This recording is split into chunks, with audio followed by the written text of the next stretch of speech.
We are about to begin shortly.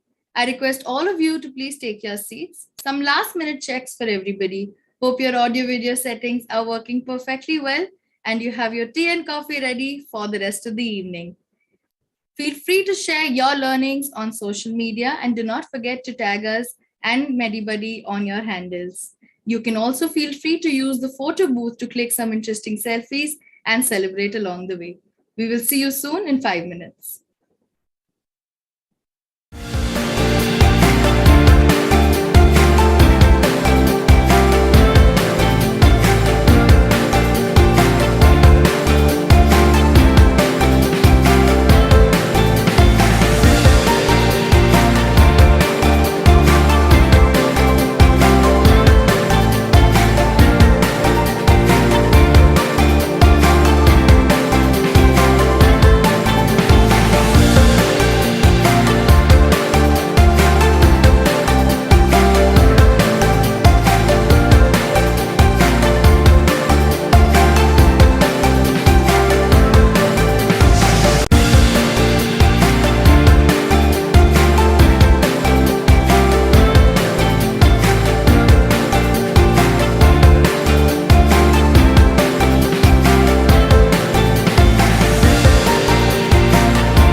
A very good afternoon, everybody, and a huge thank you for joining us on time as we begin this event that we've specially curated to felicitate India's best workplaces in health and wellness 2021, and also organizations that went above and beyond to support their employees and their families during the COVID crisis. It is such a pleasure to see so many of you join us virtually. As much as we would have loved to see you in person, we truly hope that your experience remains the same virtually as well. One of the good things that comes with a virtual event is that we've had some people who are able to join us from Asia Pacific regions outside India. So, very warm welcome to each and every one of you as well. We launched our framework to study the Workplace Wellness Index in February 2020, just before COVID hit India. And thereafter, we're only able to conduct our first research in the second half of 2020. We also launched the only public study in the country on workplace wellness to identify India's best workplaces in health and wellness.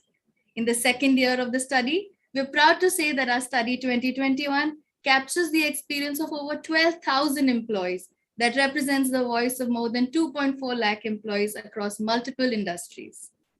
Medibuddy has been a partner in this journey with us since the launch. Medibuddy is the largest digital healthcare platform, and their association and involvement with this study is a part of their constant endeavor to keep their focus on health and well-being, be it corporate or individual.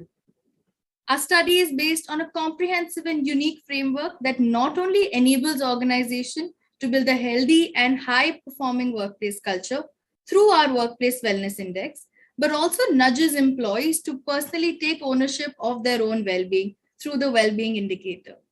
I would now like to invite Yashaswini Ramaswamy, CEO at Great Place to Work India, for the opening remarks of the evening. Welcome, Yashaswini. Over to you. Thank you so much, Asmita. I'm so happy to be here. First of all, good evening, and it's wonderful to see so many of you join us for this event today. Employee well-being is definitely among the key priorities for every leader today. At Great Place to Work India, we founded our wellness practice with a vision of making India a healthy place to work for all, and are committed to partner with organizations to help them build workplace cultures that foster holistic well-being. Employee well-being, employee happiness, employee engagement, employee experience, employee satisfaction. These are the terms often used interchangeably. While they're related, they don't mean the same things, and the strategies around how to improve them can be significantly different. When talking about employee well-being, think about it as the way employees' duties, expectations, stress levels, and working environments affect their overall health and happiness. Organizations today need to understand that employee well-being encompasses much more than just physical health. Moreover, it has got a lot to do with the less tangible factors like mood and employee cognition, for example. Employees today have a fundamental duty of care for health, safety, and welfare of their workers. However, our research shows that despite more organizations stepping up their efforts, largely also due to the pandemic that we've seen, many more still don't have a formal well-being strategy. A focus on employee health and well-being should be a core element of any HR strategy and central to the way an organization operates. It should not simply consist of one-off initiatives. An integrated approach to well-being can increase employee engagement, fostering a joint commitment to organizational success. Which is why today is such an important day for all of us here, as we celebrate the leaders who've gone beyond their regular call of duty and have practiced compassionate leadership, paving the way for many other organizations to follow suit. My heartiest congratulations to all the organizations that we are felicitating today as the best workplaces in health and wellness and the special category recognition on COVID support. I personally want to congratulate each and every leader who has led from the front during these very tough times and have made employee well-being an integral part of their workplace culture.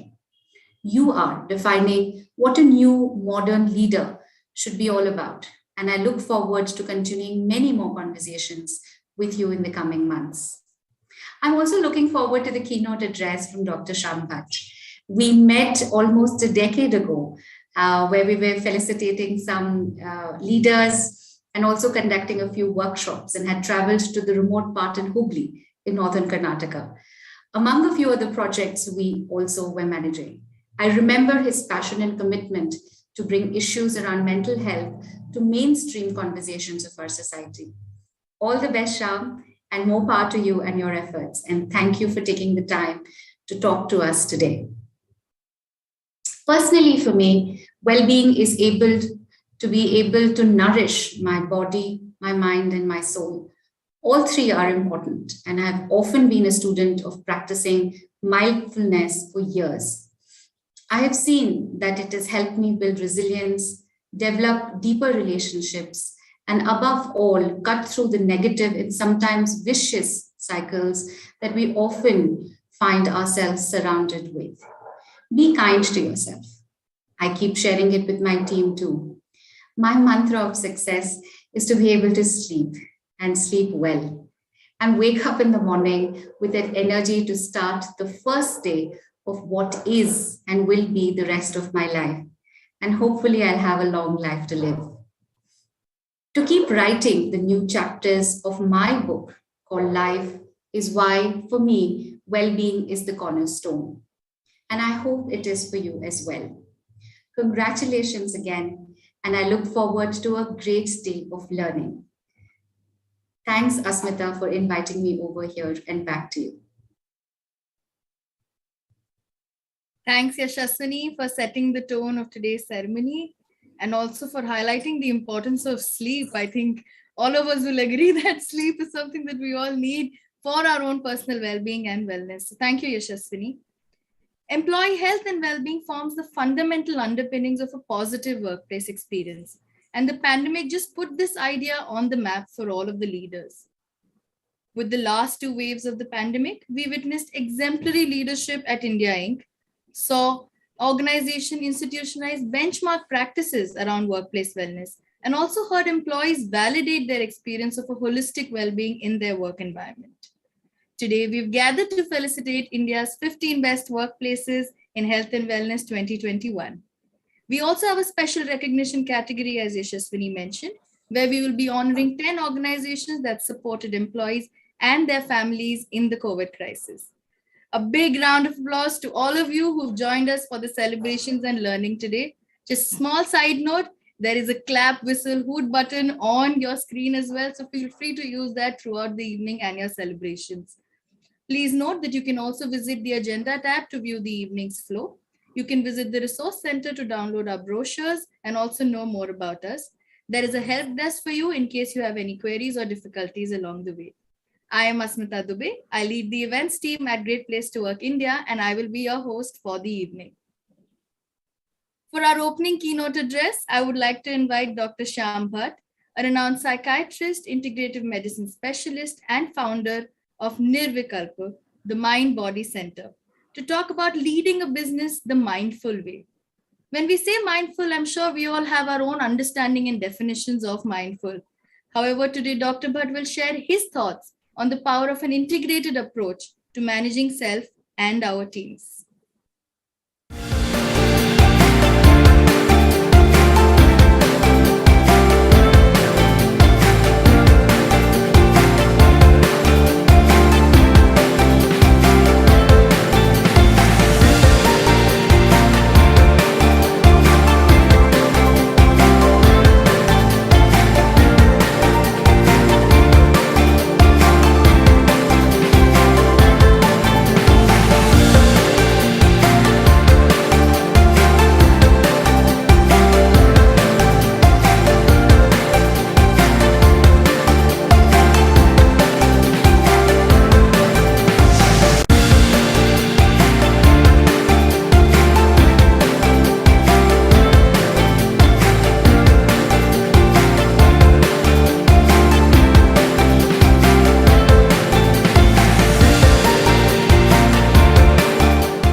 Dr. Shyam K. Bhatt, MD, is a psychiatrist, integrative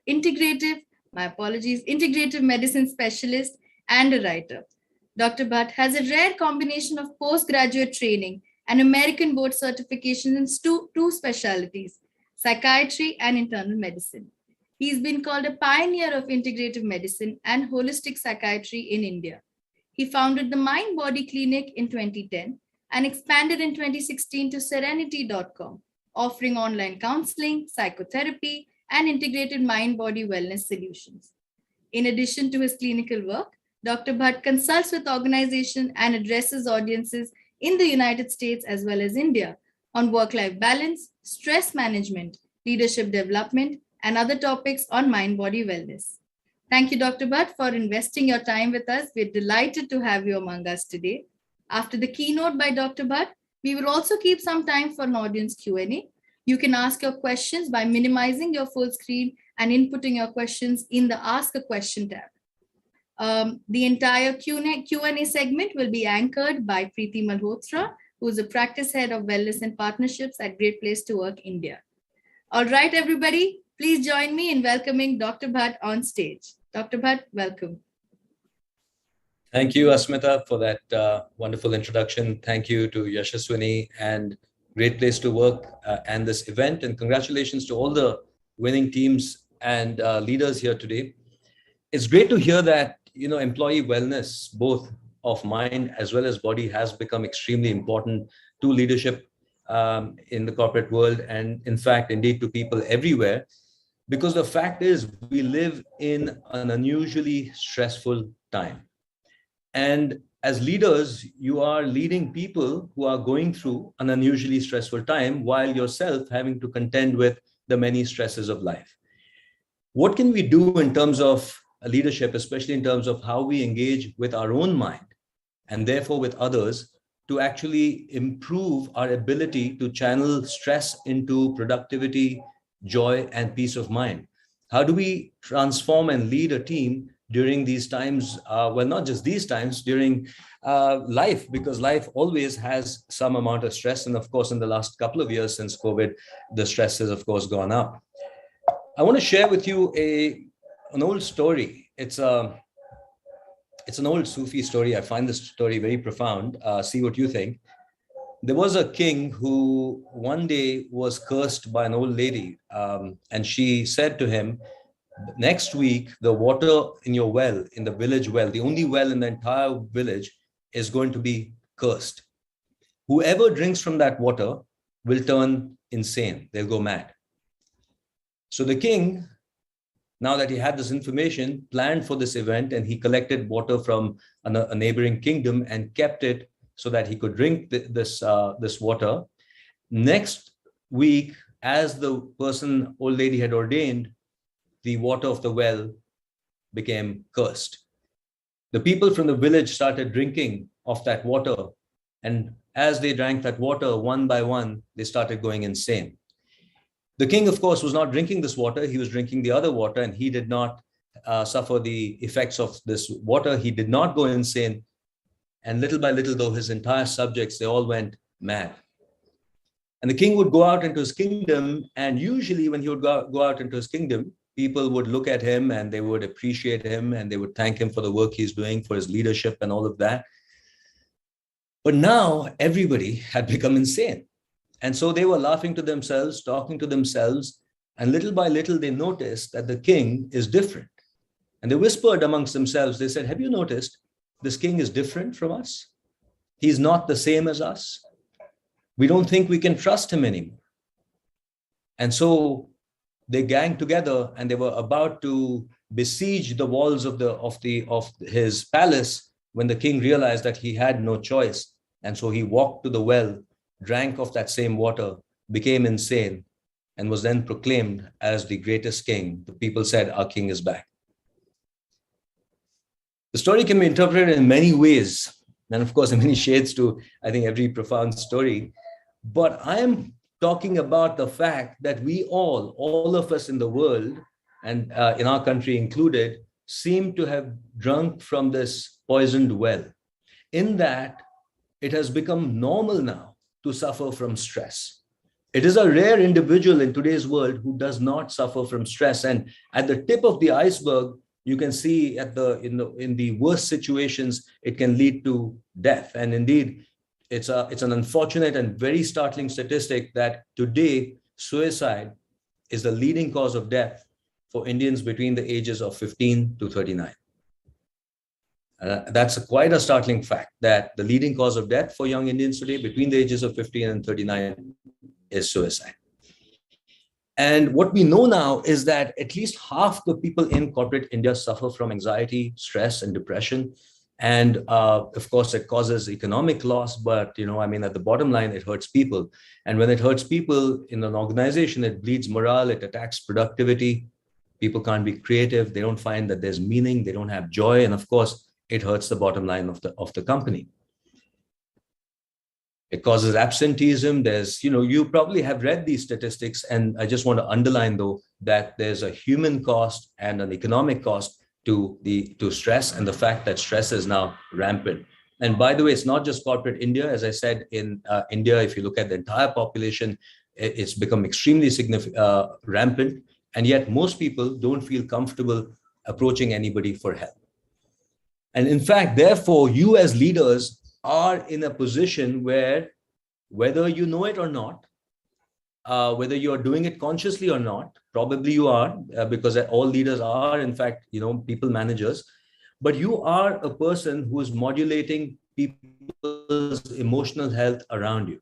And the studies are quite remarkable when they take a leader and they interact with their team, and we measure the physiology of the leader and of the team member. We find that emotions are transmitted from the leader to the team member. So if the leader has a certain emotional state, if the leader feels something, especially if that something that they're feeling is stress or something which is negative, then those feelings are transmitted from one brain to another, because our brains are open loop systems constantly scanning the environment for information. And every person, because we are genetically hardwired to doing that, the information we get from our leaders, because of our tribal ancestry and history, we still retain that in our brain. We take that information, that subliminal, non-verbal information from the leader, even in terms of just the physiology. So it doesn't matter as much about what the leader is saying, but it does matter to a larger extent what the leader is actually feeling and what they're communicating, not just verbally, but non-verbally. And so mindful leadership means to engage with one's brain and mind in a way that one can harness the powers of the mind and not be subject to the usual kind of stress that most people who have not trained their mind suffer from. And that means, as a leader, the ability to switch from past and future to present moment orientation. We'll talk more about that. I just want to highlight what we're going to cover today. It means to develop what we call meta-awareness, which means not just the ability to think, but to also be aware about how one is thinking. In other words, to be aware of the software in the mind and to know how that is influencing you and people around you. And using this awareness, this insight to inform communication styles, decisions, and leadership styles. And in doing so, to create an environment of health of both mind and body. And of course, this would result in benefits for the team in terms of increased productivity, better team communication, better morale, and of course, for you as leaders, reduce personal stress, improve decision-making, connecting better to friends and family, and just a more balanced, happier life. So what is the stress that we hear so much about? We all hear about stress. As I said, it's become so commonplace. It's become so much a part of our life that, it seems almost inconsequential or something that, maybe not worth talking about. But in fact, stress is at the heart of most disease, whether it's a physical disease like diabetes or high blood pressure, or a mental illness like anxiety and depression. At the heart of that is something that we call stress. Now, as with all academic definitions, it's kind of, this definition is kind of clunky and lots of jargon. But essentially, this is the technical definition that stress is a state of disharmony in response to a real or perceived challenge. Now, this is very important to note that stress is a state of disharmony in response to a real or perceived challenge. And, when you think about real and perceived challenge, we have to remind ourselves of another startling statistic that of all the species in the world, of every single species in the world, which includes all other mammals, no other animal species suffers from depression, chronic stress, or suicide in the wild. It doesn't happen.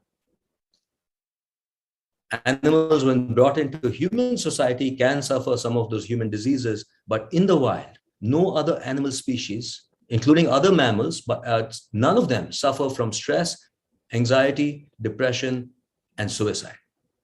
I just want us to consider the startling fact that we are the only species on this planet that is hurting in this unique way. I present to you a picture of my cat, who is known to interrupt presentations from time to time. This cat, if you have pets, you've observed other animals, other mammals, you'll realize that these animals are different from us in that if they have their immediate needs met, they have food, water, shelter, and they're not being attacked in the present moment, they are about as happy as they can be. They're totally relaxed. But us human beings, what do you notice about yourself, what do I notice about myself, all of us? If you introspect, you'll realize that even if your present moment is perfectly fine, if you can think of a potential threat in the future, if there's any possibility that something dear to you could be attacked or taken away in the future, or you won't get what you desire in the future, you feel stress. Isn't that a remarkable thing for human beings, that even when we are happy in this moment, if we can conjure up some problem from the future, we feel miserable, while for the rest of the animal species, as long as there's no problem in this moment, they're happy. We are the other extreme. In fact, it's quite the contrary for you and I as a human being. If we are suffering in this moment, but you're absolutely assured of happiness, bliss, and everything you need tomorrow, next year, sometime in the future, you will be okay with this present discomfort. We are doing something which is quite remarkably different from all the other animal species, and that is why we suffer. But why are we doing this? We're not doing this out of choice. We are doing this because evolution happened. We are the recipients of the most remarkable brain, the most remarkable computer, if you like, in the known universe. I'm sure there may be somewhere, some planet, but on this planet, at any rate, we have a remarkable nervous system. This is an oversimplified model of the brain, but it will do for today's discussion. One of the things we have to understand is that we share most of our brain structure in the sense that our brain structure is by and large very similar to other mammalian brains, except for certain regions of the brain that are uniquely human, parts of the brain that are called the neocortex. And these parts of the brain, they are able to, in fact, they're obligated to think about past and future. It is because of this part of the brain that us humans have developed so remarkably, right? We are not stronger than most animals. We're not faster. We would lose most physical combats and so on and so forth. But clearly what we have is a peculiar kind of intelligence. And that the kind of intelligence that can reach into the past, not just our past, but recorded history, and learn from the past, and then project ourselves out into the future and run simulations in our brain, projecting what would happen if I did this, what would happen if I did that, what would happen if something happened, and so on and so forth. Our brain is not just able to do that, it is almost obligated to doing that, because this part of the brain will not stay in this moment. It will always analyze and go into past and future. And it is remarkable. We cannot even begin to, I think sometimes we don't appreciate the remarkable power of our brain, that it has this capacity and we can make things happen in our life because of that. It's because of this you can plan what to do tomorrow, and you can save up for your retirement, or you can, avoid eating that chocolate cake because you know that tomorrow it's going to hurt you, and so on and so forth, right? It's wonderful. But here's the problem. If we didn't have this part of the brain and we are like every other animal, then this is the situation. A tiger attacks us, the threat systems of our brain are switched on, and it releases hormones that cause what is called, as you might have heard, the fight or flight response, right? These parts of the brain are engineered to protect us. It is not, it's not the same as the thinking part of our brain. This part of the brain is more subconscious, and therefore we don't decide when we are scared. We don't decide to run away from the person attacking us or the tiger attacking us. We just run or we fight because it's pure instinct. It happens from the deepest parts of our brain, which we share with every other mammal, right? But here's the problem. The problem is that this threat center is also connected to our cognitive rational brain, the part of the brain that can plan, that can think about past and future. And that's why the definition of stress is so important, because it means that for your brain, for our brain, for the human brain, if you can think of a possible stress, if you can conjure up in your mind some possibility of threat, then the fight or flight response in the brain will be evoked, just as if something is attacking us in this very moment. So imagine the kind of private hell that human beings have to go through when there is no tiger attacking us in this moment, but there could be hundreds of potential tigers waiting to devour us in the future. Anything that threatens our sense of self, our emotional self, our identity in our mind, if that is threatened to our brain, it is the same as our body being attacked.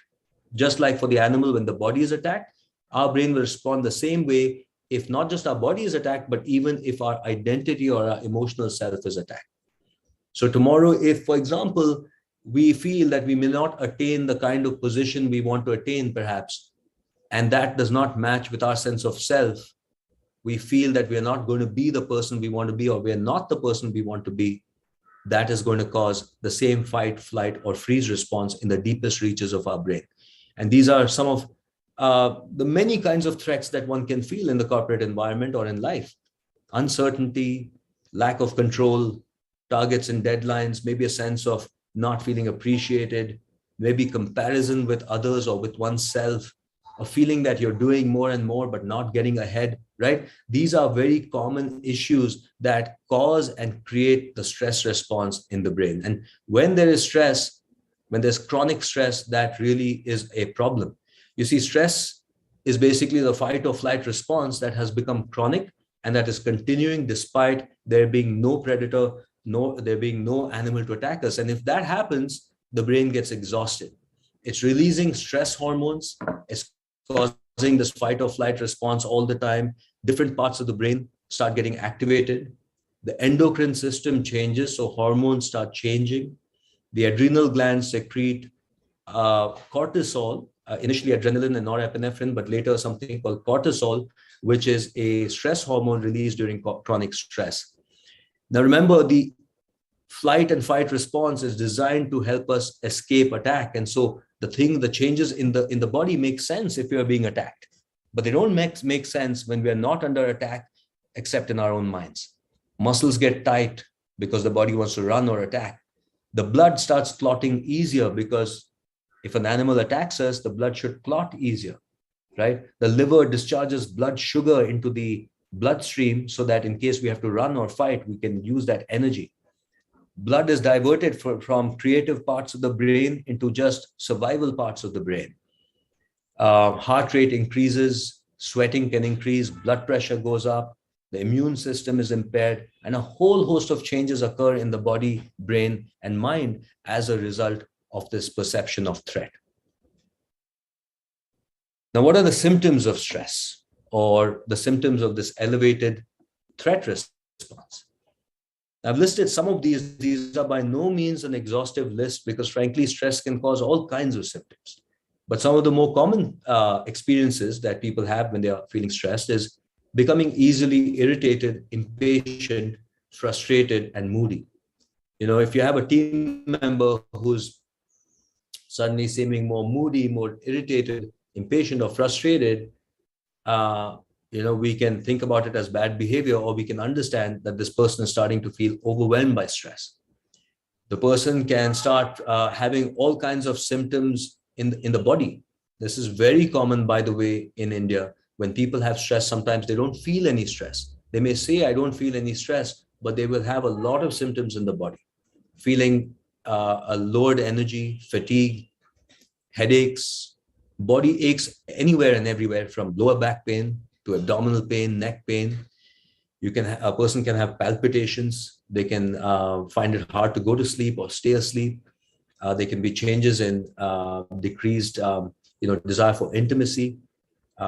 A person might find that they are clenching their jaw at night or grinding their teeth at night. And all of this is occurring because what we call the autonomic nervous system, or the unconscious part of the brain, has changed in its balance. And what's happened is that the accelerator pedal of the brain is now being pushed. It's what we call the sympathetic nervous system. And that's designed to do all of these things to protect us, to keep us alive in the face of threat. So stress is common. Stress is so common that almost everybody has some degree of stress, but at least 50% of people are suffering from significant stress, and it's causing changes in the mind and in the brain.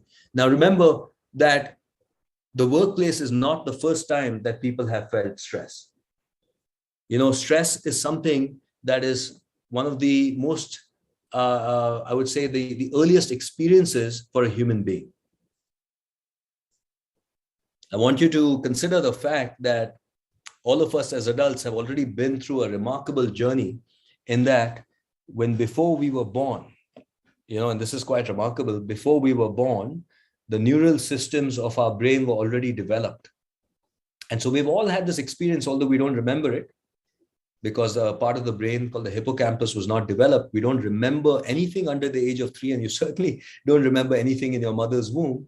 You don't remember it consciously, but we do have an experience of that deep down.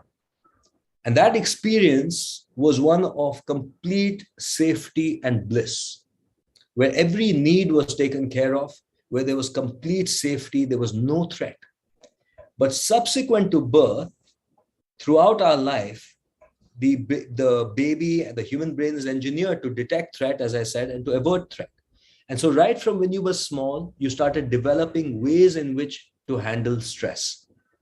You started developing ways within the mind as well as in the body in terms of handling stress. So every time there was stress, you were doing certain things to protect yourself from that stress. And what are those things? Well, these things are quite subconscious, and we're not quite aware consciously of what we are doing in order to feel safe.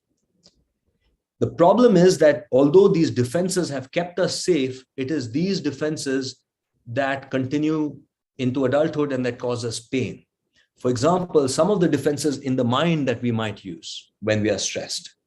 These are some of the defenses that are commonly used subconsciously to deal with stress. And while they protect us, if we do it without awareness, then we are not able to actually function optimally. In other words, we're using subconscious strategies to deal with stress, and that is actually preventing us from actually seeing the situation completely. Some of the more common forms of defenses are, number one, denial, refusing to really feel or accept completely something that is unpleasant. Displacement means we're upset about one thing, but we take it out on another thing. It's quite classic in the old joke. The teacher shouts at the student goes home and shouts at his dog, the dog goes out and bites the cat, and so on and so forth. That's displacement. Again, quite common actually. It can happen in a lot of organizations, in families and so on, where problems from one area are distributed or displaced onto another person or another area. Rationalization is to justify a behavior that we do, or justify something that some action of ours, by thinking of an acceptable reason, even though that's not the real reason that we behave that way. Some of the other more common ones, I won't go through them all, but I'll return to them when we have Q&A. But some of the other more common ones are repression, which is when we have a painful feeling or a difficult feeling or stress, we push it out of our mind. We try not to think about it. And by the way, repression has become pretty common, I feel, in today's day and age. Distraction and repression have become very common. So very common way of dealing with stress is often to pick up the phone or to watch Netflix and to therefore distract oneself from the stress, and then to suppress those feelings that are emerging by saying, no, it's okay, or I'm not going to think about it. Or unfortunately, there's also a lot of talk these days on social media, etc., about, just be positive. And while I don't obviously advocate being negative, as we will learn, you cannot take out a negative feeling by just pushing it out of your mind and putting a smile on our face, because then we haven't actually felt what we have felt. We're not informed by those feelings, and those feelings have not been processed, meaning that we haven't completely experienced it and let it go. It's still there somewhere within our mind and actually in the body. Now, here's the thing about the body and the mind and the relationship with the body and mind. I want you to notice in your own self, as you're sitting, I want you to just take a few moments. You can close your eyes if you like, just to notice this. I want you to just take a second to notice and experience the sensations in your body. So can you do that for just a moment? If you just pause and notice sensations in your body, particularly notice sensations in your neck, in your shoulders, in your throat, in your chest, and your abdomen.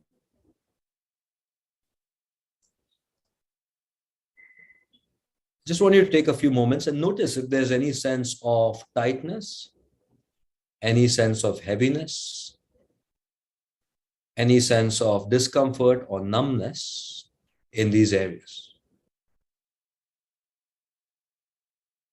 And now take a deep breath and notice the movements of your abdomen and chest.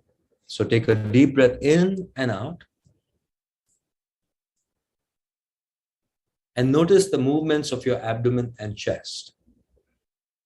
As you breathe in, do you notice as you breathe in and out, do you notice if your abdomen is moving more or your chest is moving more? And did you notice any heaviness or tightness in your shoulders, any numbness in those areas, in your back, in your chest, and so on? Now, as I said, the body and mind are not separate. And one more remarkable fact about the human being, as you know, is that we are also the only mammal, the only animal to stand up on two legs and do that continuously throughout our adult life. And so what is unique about our body is that we are facing the world on two legs, exposing the most vulnerable parts of our body, the trachea, right? The groin, the abdomen, your eyes, all of these areas. One blow to any of these areas will incapacitate or even mortally wound us. No other animal has the sheer confidence, even if they could, of exposing their belly and their throat to the world. You will notice every other animal, only if it's very comfortable, very trusting, will show the belly because it knows it's the most vulnerable part of the body. But because we got the evolutionary advantage of standing on two legs, we now had to contend with this exposure. And what I've observed in my work, and there is emerging literature about that, is that when human beings are stressed, then there is an unconscious attempt by the body to protect these parts of the body that are actually very vulnerable. And as I said, our brain can't differentiate between emotional and physical threat. And so no matter what the kind of stress or threat, the body behaves as if it is being attacked. This is subconscious. You may not be aware of it, but when you're stressed, your shoulders will go up just a bit. It's called shoulder elevation. It is your body is trying to protect the internal carotids, which are very important arteries on the side of your neck. It then goes what we call internal rotation. So the shoulders move inwards to protect the chest. The stomach tightens up, and the breath is mainly through the chest. So people start breathing. When they breathe in, it's like, you see, the chest moves, as opposed to normally, the chest doesn't move much, but the abdomen is moving in and out. And because the body and mind are one, the body now is feeling this fight or flight and is now sending signals to the brain in a circular bilateral feedback system that yes, we are under threat, we are under stress, and do not relax. And so then this kind of effort is happening day to day, moment to moment. And no wonder that a lot of people feel physically exhausted at the end of a day, even though they've not done physical labor, they've done mental and emotional labor. Haven't we all felt that there's physical exhaustion, even though your work is about the mind, not using physical labor usually?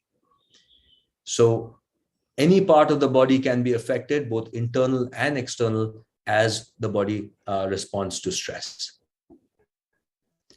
So as a leader, it becomes really important to be able to notice what is happening within oneself, to manage stress and to let go of stress, so that what we are reflecting, what we are communicating, and what we are being informed by is a state of relative calm. The problem with stress is that it causes what we call hypervigilance. It actually changes the way we are perceiving things. It's quite remarkable. They've done studies where when a person has stress and then they check during a functional MRI of the brain, and they see that there's a part of the brain that is hyperactive during stress and anxiety. And when they present people with this situation, with stress, with photographs, they show them photographs of people with a neutral facial expression. A person interprets that as being an expression of either negativity, that is either rejection or anger. So that's quite remarkable. And the studies have been replicated that when people are stressed, they see more threat. That's just an amazing way of the brain helping us stay safe, you see. The moment it detects stress, now it is going to scan the environment, both internal and external, to see if there's any other potential sign of something going wrong. And so people can, when they're stressed, it can start spiraling. You can start thinking of more potential problems. Thinking of more potential problems causes more stress. Then that causes more sensitivity to negativity. And then as a leader, we can then transfer it to our team. And then in a feedback loop that can amplify. So therefore, as a leader in a company where you are influencing, I guess, hundreds, if not more people, it becomes very powerful to know that you already are shaping people's emotional reality. And that if you can change the level of stress, manage it, let it go better, then you're going to transform the lives of many people around you. And in our country, where we have very few mental health professionals, this really makes a huge difference in terms of prevention of depression and anxiety. So how are you coping? How is your team coping with stress? And obviously, these are harmful coping strategies: smoking, drinking too much, overeating. Very common, by the way. A lot of people just put up with stress day after day, month after month, year after year, to be honest. And it really bothers me as a psychiatrist to see that, because frankly, there's nothing wrong or weak or about experiencing stress. It is a very human, very common problem. And if anybody is suffering, they should be encouraged to change these harmful coping strategies to start using good coping strategies, which we'll talk about, and to seek professional help when the time is right. When you seek professional help, let me just point out a couple of situations where if someone is going through this, someone in your team is going through this is a sign that they need professional help. One is something we call generalized anxiety disorder. And generalized anxiety disorder is basically similar to stress, except it's more. Generalized anxiety disorder means that there is a hyperactive threat system going on, and it has become sustained and continuous for months on end, for at least 6 months or more.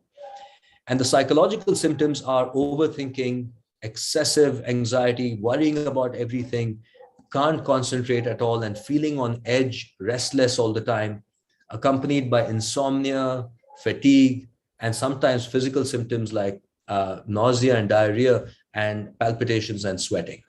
And if there is anyone who's suffering from generalized anxiety disorder, and you've tried some of the strategies that we're going to talk about, and it's not getting better, then it's a sign that professional help is required.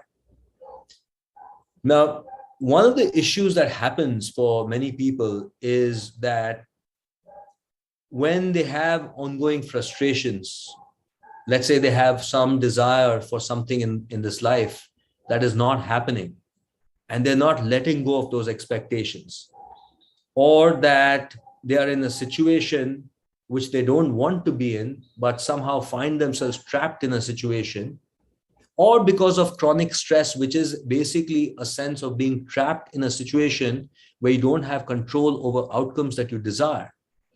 All of these things can lead to a state of depression and something called learned helplessness. This picture is about a metaphor. You may have heard the story that elephants are trained to actually, they're tethered by a rope that they can easily break.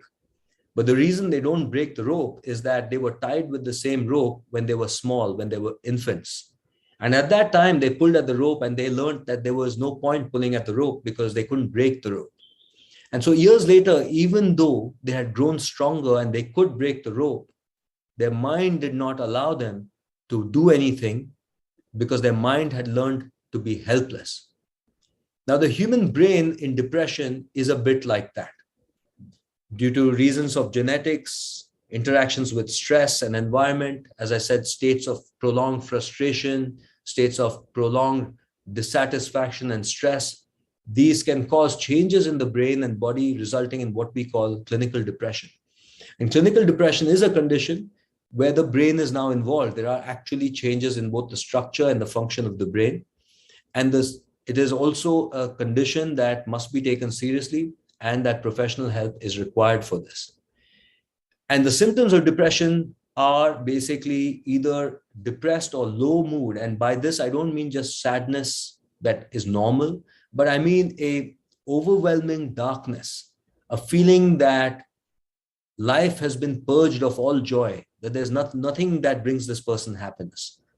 That kind of mood, which is nearly every day, most days for 2 weeks or more, along with any changes in sleep and appetite, either eating too much, eating too little, sleeping too little or sleeping too much, changes in the energy, all of these are a sign of clinical depression. And in addition, depression changes the way a person feels about themselves. A person who is going through clinical depression suffers from poor self-esteem. They feel bad about themselves. They might feel like they're not good enough, or that they're a burden on other people. And, in worst instances, in severe cases, people suffering from depression may have recurrent thoughts of not wanting to live. And in fact, this is one of the cardinal causes for suicide. That is, untreated depression is one of the most common reasons for suicide in our country. So this is the story of what stress can do. And I haven't talked about physical illnesses because we are focused more on the mind today, but I will just let you know that at the heart of diabetes, high blood pressure, cardiovascular disease, at the heart of all those conditions, of almost every chronic disease, is stress. If we could manage stress, or if we could live a life with far less stress, it would be transformative in terms of health of body, brain, and mind. And so here we are. We have learned that stress is common, stress is dangerous, and that because of our neural systems, we won the grand prize of evolution, which is a brain that has the power to go into past and future, to dissect the world, to analyze, to judge, and all of that. But the curse of this mind is a mind that can torment us and that can cause anxiety, stress, and depression, and indeed push many people into taking their own lives.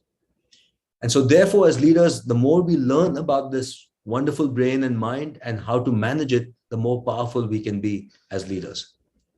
I want to give you a few tips to manage stress, and then we'll break for questions. The first thing is breathing. Did you notice how you were breathing when we did that exercise?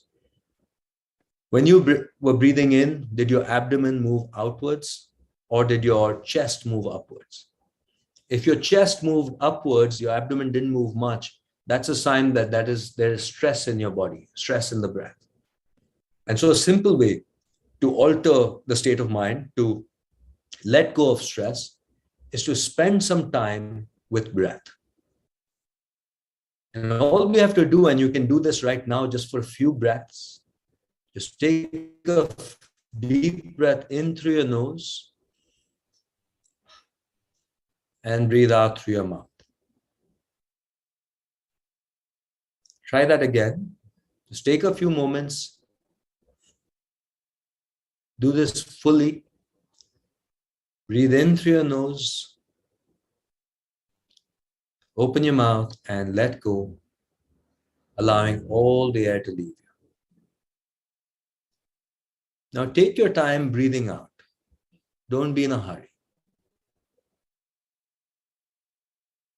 So I want you to try this more later after this talk. You'll notice as you keep breathing like this, taking your time and allowing all the air to leave you, you will start feeling more relaxed because the ratio of your inhalation to exhalation will start becoming less stressed. When we are stressed, the inhalation is longer, almost equal to the exhalation, sometimes even longer than the exhalation.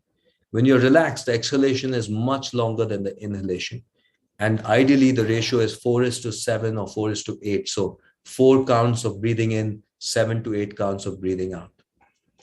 When we do that, we are training our brain to let go of stress, because that kind of breath only happens when we are relaxed. And when we are stressed, you will notice that the breath alters. So this is a very powerful way in which you can change your stress response and start feeling more relaxation. Now, someone, I think Asmita mentioned sleep. Huge pillar of mental and physical health. These 3 things: exercise, sleep, and nutrition. If you've heard it many times before but haven't changed it, then it's my duty to remind us all about the importance of getting adequate exercise, getting adequate sleep, and having balanced nutrition. Each of these things affect our brain, our mind, and our bodies. We know that if exercise was a pill, we would all be taking it because it reduces the risk of almost every disease known to man. The same thing is true for sleep. We have to be getting 7 to 9 hours of sleep a night. And in terms of nutrition, eating a healthy, balanced diet. In terms of what to eat, well, essentially the regular, what grandma fed us is actually very good. If we stick to traditional foods, which were eaten every day, not at weddings, not at, functions, but just the regular Indian food, and minimize animal protein, although occasionally is fine, that is actually a very healthy diet. And I'm happy to come back to this in Q&A. As I said, sleep is important, but it's not just the amount of sleep, it's also the quality of sleep. It's really important for us to have regularity because our brain has an internal biorhythm. And if we mess with this biorhythm, we are messing with all the hormones in the brain and body and hurting our mind and body. So going to bed at the same time, waking up at the same time, making sure we're getting 7 to 9 hours of good sleep a night is absolutely important. We talked about the body and the changes in the body in stress. And I really want to encourage everybody to get some body work done in order to mitigate their stress. The first thing, as I said, is exercise. And this exercise can be walking, which is very good. And if you're sedentary and you haven't done much exercise before, then walking is the best form of exercise. Walking about 30 minutes a day, 4 or 5 times a week will make a big difference in your life. Yoga is a particularly good exercise for mind and body health. So doing yoga in the right way, not as a form of cardiovascular exercise, but doing it in a way where we engage our mind and our breath. So doing asanas, which is yoga postures, with full presence of mind and timing it with our breath is actually been proven by science. And of course, there are thousands of years of evidence of use in our country where it has profound beneficial effects. And the reason that yoga really helps is because it changes the autonomic nervous system from being in that accelerator mode into more of the brake mode. It alters the fight or flight, reduces the fight or flight response. And when the fight or flight response is reduced, it changes, as I said, it improves health in every part of mind and body. Now, there is actually a lot of body work, in terms of massage. I know in massage as a word, you think spa and you think, yeah, that's great for relaxation, but what is the connection with mental health and physical health? Well, massage, when there's a particular kind of body work, where I use the word massage very loosely, but there's something called myofascial therapy.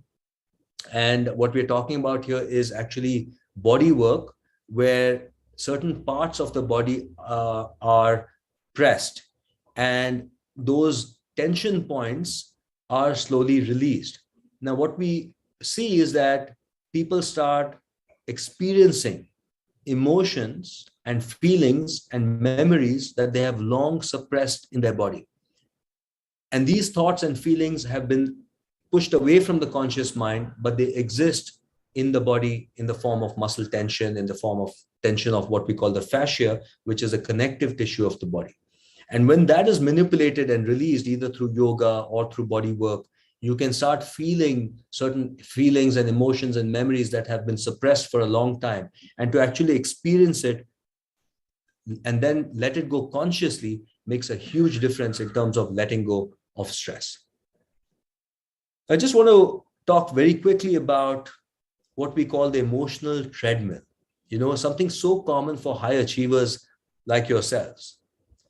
Because many of us have been conditioned from the time we were young to chase goals, and the idea that if we get to certain milestones, we are going to be happy, right? I mean, that's the story we were sold in school and college. And of course, you want to get into a good school, you want to get into a good college, you want to get high marks, you want to get a good job. But as you've seen, it doesn't really stop, right? You achieved personal milestones, you felt happy for a while, and you found that happiness doesn't last. Now, as we're going in life like this day after day, it becomes important then to ask ourselves, how are we engaging with our lives on a day-to-day basis? What are we deriving from our life now? And why are we doing what we are doing? Not just about the past, rather future, but also about the present. And if you look at this model by the psychologist Tal Ben-Shahar, it's a great model. People, you can find yourself, you can see which quadrant you're in. We can either think about future benefit or present benefit, or rather what we are doing might cause future benefit or present benefit, or future detriment or present detriment. Now, how do you weigh your life and your actions in this context? For example, if there's a person who is doing things now, they're suffering in this moment, they're not enjoying what they're doing, but someday they feel that they will retire with a good nest egg and they'll be happy when they're 60 or 65 and they're retired. That person is what Tal Ben-Shahar would call someone who is in the rat race, someone who is doing something for present which causes present detriment, but for a future benefit. On the other hand, if there's someone who is enjoying life today, doing things just, what we call zindagi na milegi dobara kind of thing, enjoying yourself in the moment, but no care about the future, maybe partying hard, spending a lot of money, but that's going to cause harm in the future, well, that person would be a hedonist who is having present benefit, but future detriment. And then there are people who are nihilists. There's no benefit now or in the future. There's just bleakness and nihilism that what I'm doing now has no meaning and it doesn't feel good and I don't see it helping in the future. But of course, the sweet spot or happiness is to be found when we are doing things day after day, moment after moment, that is giving us fulfillment, meaning, and joy. And that is also good for our future growth and our future health and our future happiness. That is the sweet spot. And so it's important to just think about this for a moment and to ask yourself, where do you lie in these 4 quadrants? And if you are in a quadrant that you don't want to be, how can you become more of a happy camper where the activities that you do, you're enjoying, you're loving it now, and it's also going to lead to a fulfilling future? Because honestly, if there's one thing we know, it's that life is constantly full of surprises and it's full of change and it's uncertain. And that in some way, while we have to plan for the future, to postpone our happiness for some future that may or may not come, is perhaps not a good idea. And I'm reminded of this in my work every day because I have the privilege of meeting people from different walks of life and different ages. And, I'll always remember the case of within the span of 1 week, I met two people, and both of them, unfortunately, had been diagnosed with cancer. And it's very, I still remember this vividly because I saw them one after the other. One person who was feeling extremely miserable, extremely unhappy. He was not happy with his life, got the diagnosis, and of course went through a lot of devastation and emotionally felt, obviously, as one might expect, very upset and scared about it. But once he had processed that, what I saw was amazing in that this person started really experiencing great joy in their life. Every moment that he had, he lived with such presence, such awareness, such engagement, that he said to me, I have experienced more in these last 6 months than I have experienced ever. And looking back at his life, he realized that this diagnosis had woken him up to the preciousness of life, to the transience of each moment, and he started experiencing the great depth that each moment had to offer. Person number two did not take it as well. And person number two experienced, of course, all the devastation. But then this person looked back at their life and they suffered a lot of regret. They regretted that throughout their life, they had been waiting for a future when they would be finally able to relax. And that future had not come, and that instead they had got this diagnosis. And so this person really regretted all those years that they had been waiting for a day when they would be happy, and they felt really upset and angered that had been taken away from the person. Of course, with conversation, therapy, introspection, and a spiritual awareness, the person was able to finally come to terms with how their life had gone and actually find a sense of meaning and let go of the fears. But that really woke me up many years ago to the fact that when we are moving forward in life, we are looking forward, but that at some point in our life, we're going to look at the rearview mirror as well and ask ourselves, how did we live our life? And I think it's about thinking about both those perspectives as we engage with life that can really give us that balance that we need. Now, finally, I'm going to introduce you, if you haven't been practicing already, to mindfulness and meditation. Now, I started this talk, we called it Mindful Leadership, and we talked about the ways in which our brain is engineered and what happens to our mind when we are stressed and what happens to our body. And I talked about breath, exercise, and sleep. But here's one very powerful skill that we must all learn in order to balance the toxicity, the potential toxicity of our own minds. There's a famous Zen story where a man is going on a horse and he's galloping on this horse. And somebody asks him, he says, hey, where are you going? And this guy says, I don't know, ask my horse. And this story is about the relationship we have with our own minds. Most of us have a separation between us and our minds. And so just like that horse, the mind is taking us to places. And sometimes the mind takes us to good places. We say we feel good. Sometimes our mind takes us to bad places, or rather painful places, uncomfortable places, and we say we feel bad. And as I said earlier, our mind is full of thoughts, reactions, judgments, and beliefs. We have certain expectations, certain desires in our mind. But we just are so attached to the contents of our mind that we're not able to see clearly whether those beliefs are helping us or not helping us, whether those beliefs are actually true or not true. We are better able to see that in others. Most of us are better judges of other people than we are of ourselves.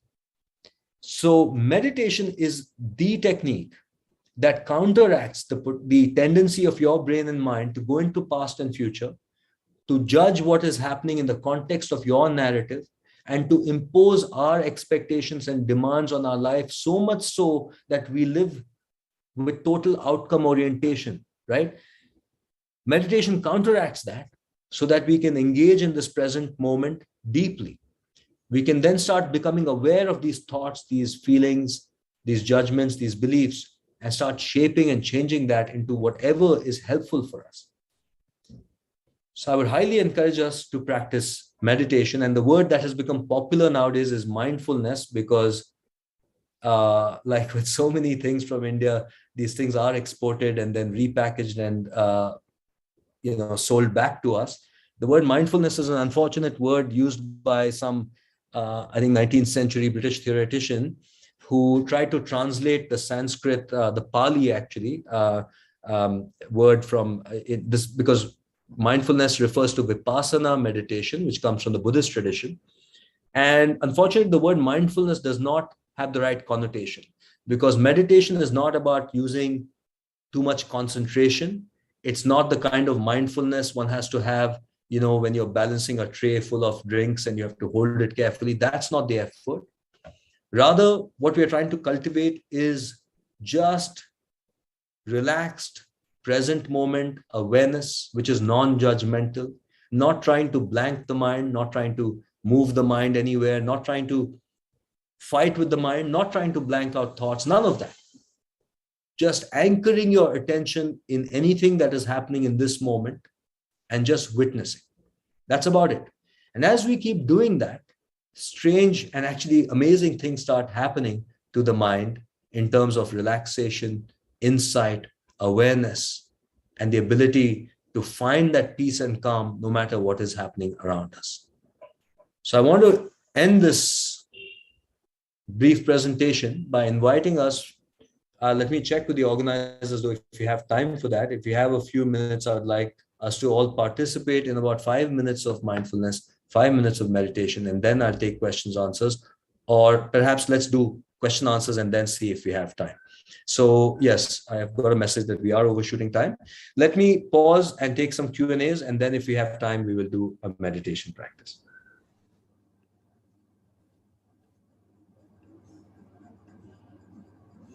All right, thank you so much, Dr. Bhatt. I think it's such a subject that you can probably go on for a whole day, right? And and you don't realize. I think when I'm looking at, yeah, I do get carried away. Yes, no, even for us, I think I was just also looking at the spate of questions which are coming in, and we may not have time to take all of them, but at least quite a few are around the same theme. So let me start with the first one. Is to say that when we're listening to you and when we are consciously thinking about stress, how to be mindful about our breath, and all the aspects that you spoke about, so that's good to hear, and you also think that yes, this is doable. But when you're in the flow, right, of managing work, managing time, balancing, and that has come to me in at least I think 3 different questions to say, how do you really maintain the balance? And are there any quick tips um, or suggestions that you have, that when someone is really looking at balancing, on one side you're driving your number, then you're also conscious that I should not pass on my stress to my team, etc. Is there anything that you would suggest that people, especially leaders, should be conscious of, which would help them keep this balance? Absolutely. Let me, as we have understood, what we have to do is to optimize what is happening within our mind and body, so that we are not we're not putting more effort than is necessary. We all have experienced what we call a state of flow, right? Everybody's experienced a state where you're doing a lot of work, you're being very productive, to the extent that you've forgotten about time and forgotten about yourself. The ideal. Right? We've all experienced that. Yeah. Now, that state of flow, which is what they call it from Western psychology, it's not a new concept. In India, we have talked about it in various ancient texts.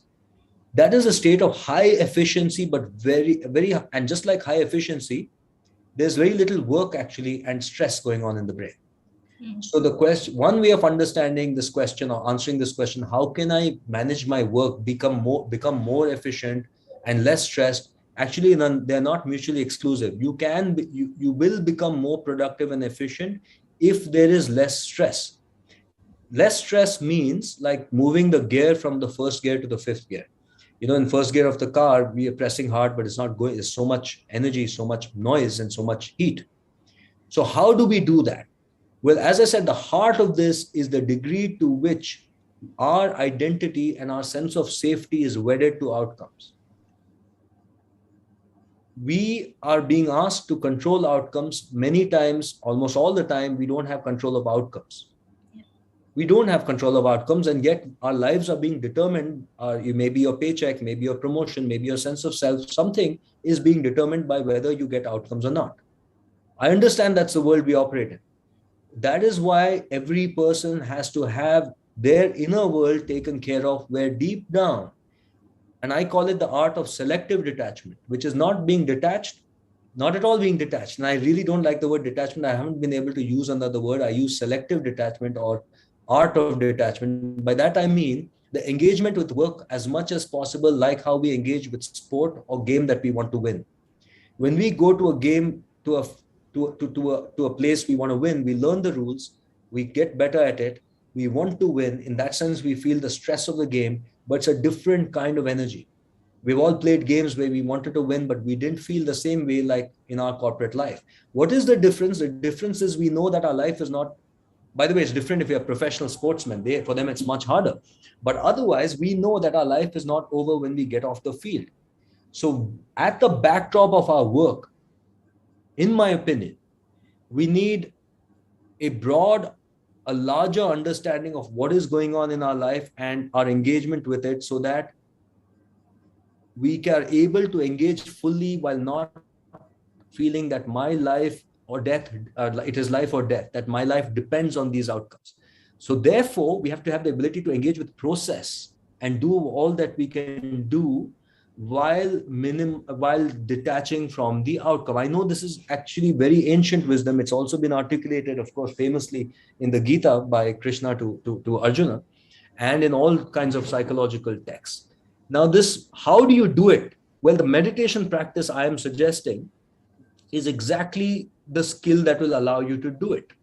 Because when we meditate, you realize in meditation that you exist without definition. By that, I mean, right now, if you come to this moment and you let go of all past and all future, there is no story about who you are.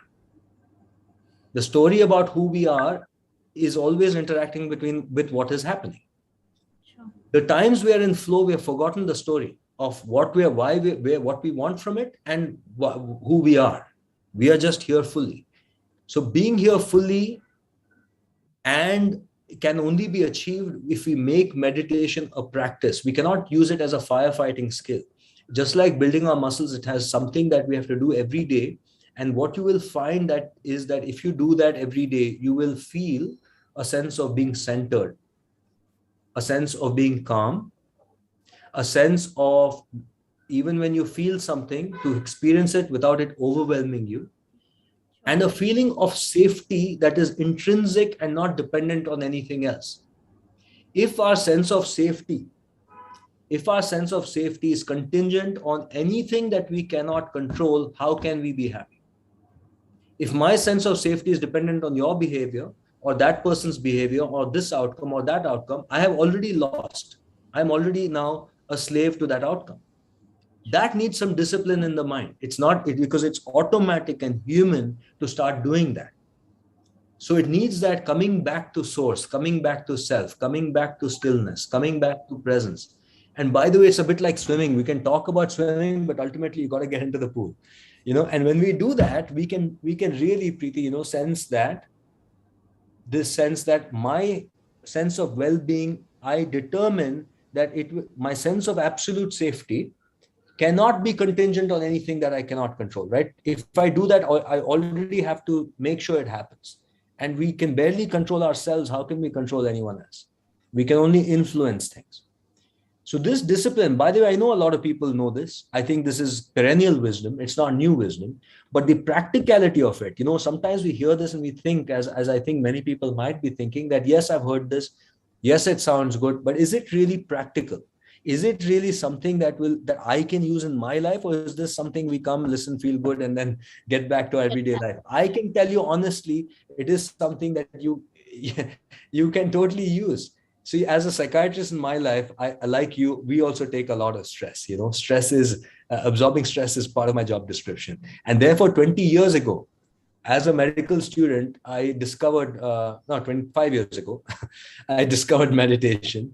And I discovered that doing this and really changing the uh, ideas we have about self, because for the untrained mind, like we don't think about this, we just just evolve. I really have seen in my own life, and then subsequently the people I've worked with. So I can honestly tell all of you all that meditation is not a spiritual, I'm not even talking about spirituality, religion.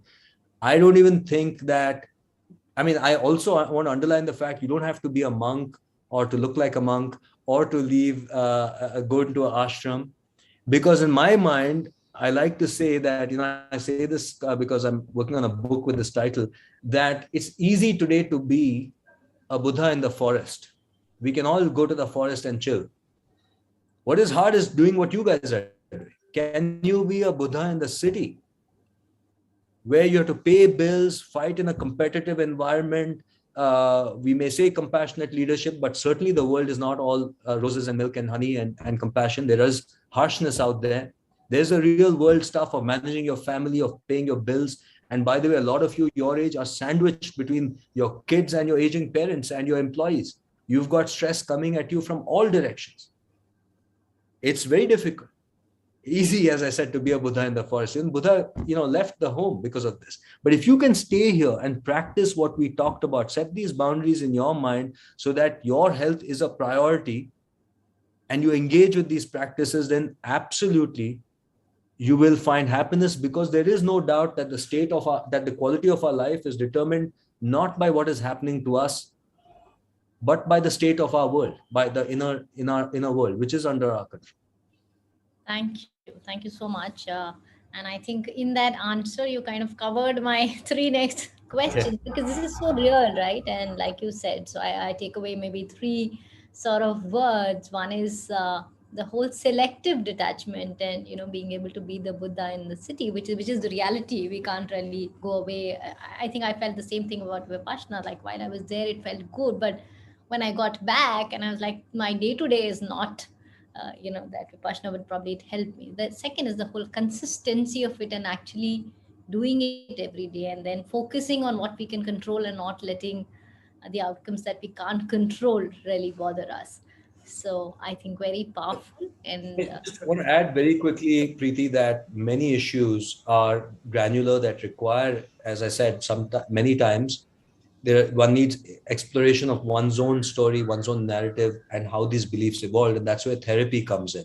I mentioned to you briefly that we go from being this vulnerable baby to the adults that we all are. And in that journey, a lot of things have happened to us. And many times people ask me, they say, look, are you telling me that a childhood that I don't remember has an impact on my present life? I say absolutely, because what happened to us early and then in subsequent years in childhood shaped our very implicit beliefs about ourselves and about the world. And so talking through that, processing all those feelings, and it can actually help a lot of people to understand better how they're engaging with the world and what can be changed in order to reduce stress. For example, briefly, like if someone was, um, you know, let's say somebody was bullied as a child, and they were shamed for some things as a child, they have outgrown that, but perhaps what that has left them with is a sense of sensitivity to anyone trying to put them down, or perhaps sensitivity to those kinds of dynamics. Now, because they have that implicit sensitivity to it, they will find that in their life they are maybe have more struggle, more conflict, or difficulties in certain relationships. And this is because it's an echo from the past that the person is not aware of. Now, this is just one small example, but in this way the past shapes our present. thank you. Thank you so much, Dr. Bhatt. And I think I'm very, very inclined to probably have another, session planned with a niche group of our audience. And what we'll do is, I know there are a few unanswered questions. We can go on and on, but I know we have our next guest also. We are a little bit, I think, overshot on time. But thank you so much. I think a lot to take away. And the most important part is that it's not just good to listen and go back and get back to work, but how do we at least take one thing which we learn from this session and start practicing it consistently, and probably that's what will show us impact in our day-to-day lives. Thank you so much. Thank you so much. Thank you.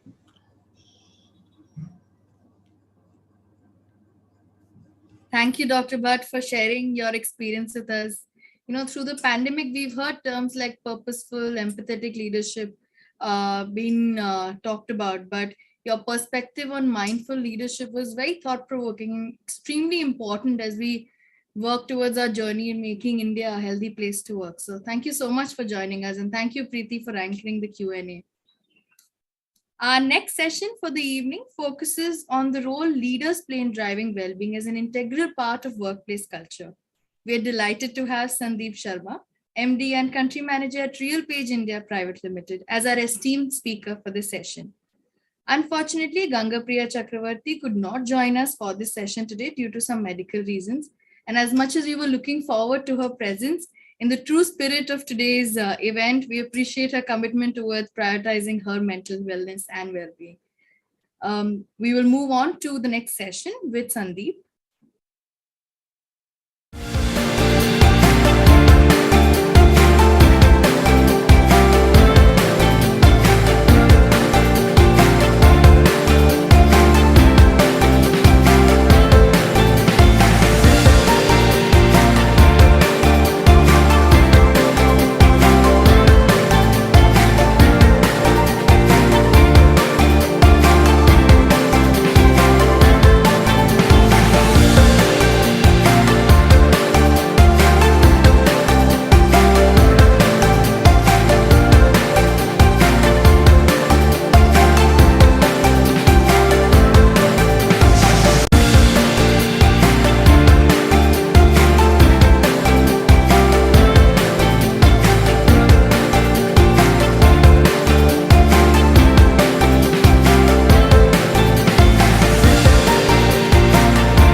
Sandeep is currently working with RealPage, a US-based real estate technology company, as its managing director and country manager based in Hyderabad.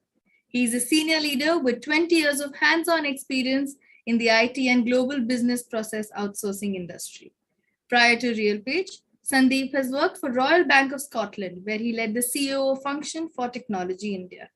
In his free time, Sandeep loves to mentor, coach, and advise technology startups, play cricket and badminton, and do breakfast rides on his bike. I would also like to invite Sandhya Ramesh, Head Diversity, Equity and Inclusion at Great Place to Work India, to anchor the fireside chat with Sandeep and also join in for the audience Q&A. Thank you so much for investing your time with us, Sandeep. Everybody, please join me in welcoming Sandeep and Sandhya on stage.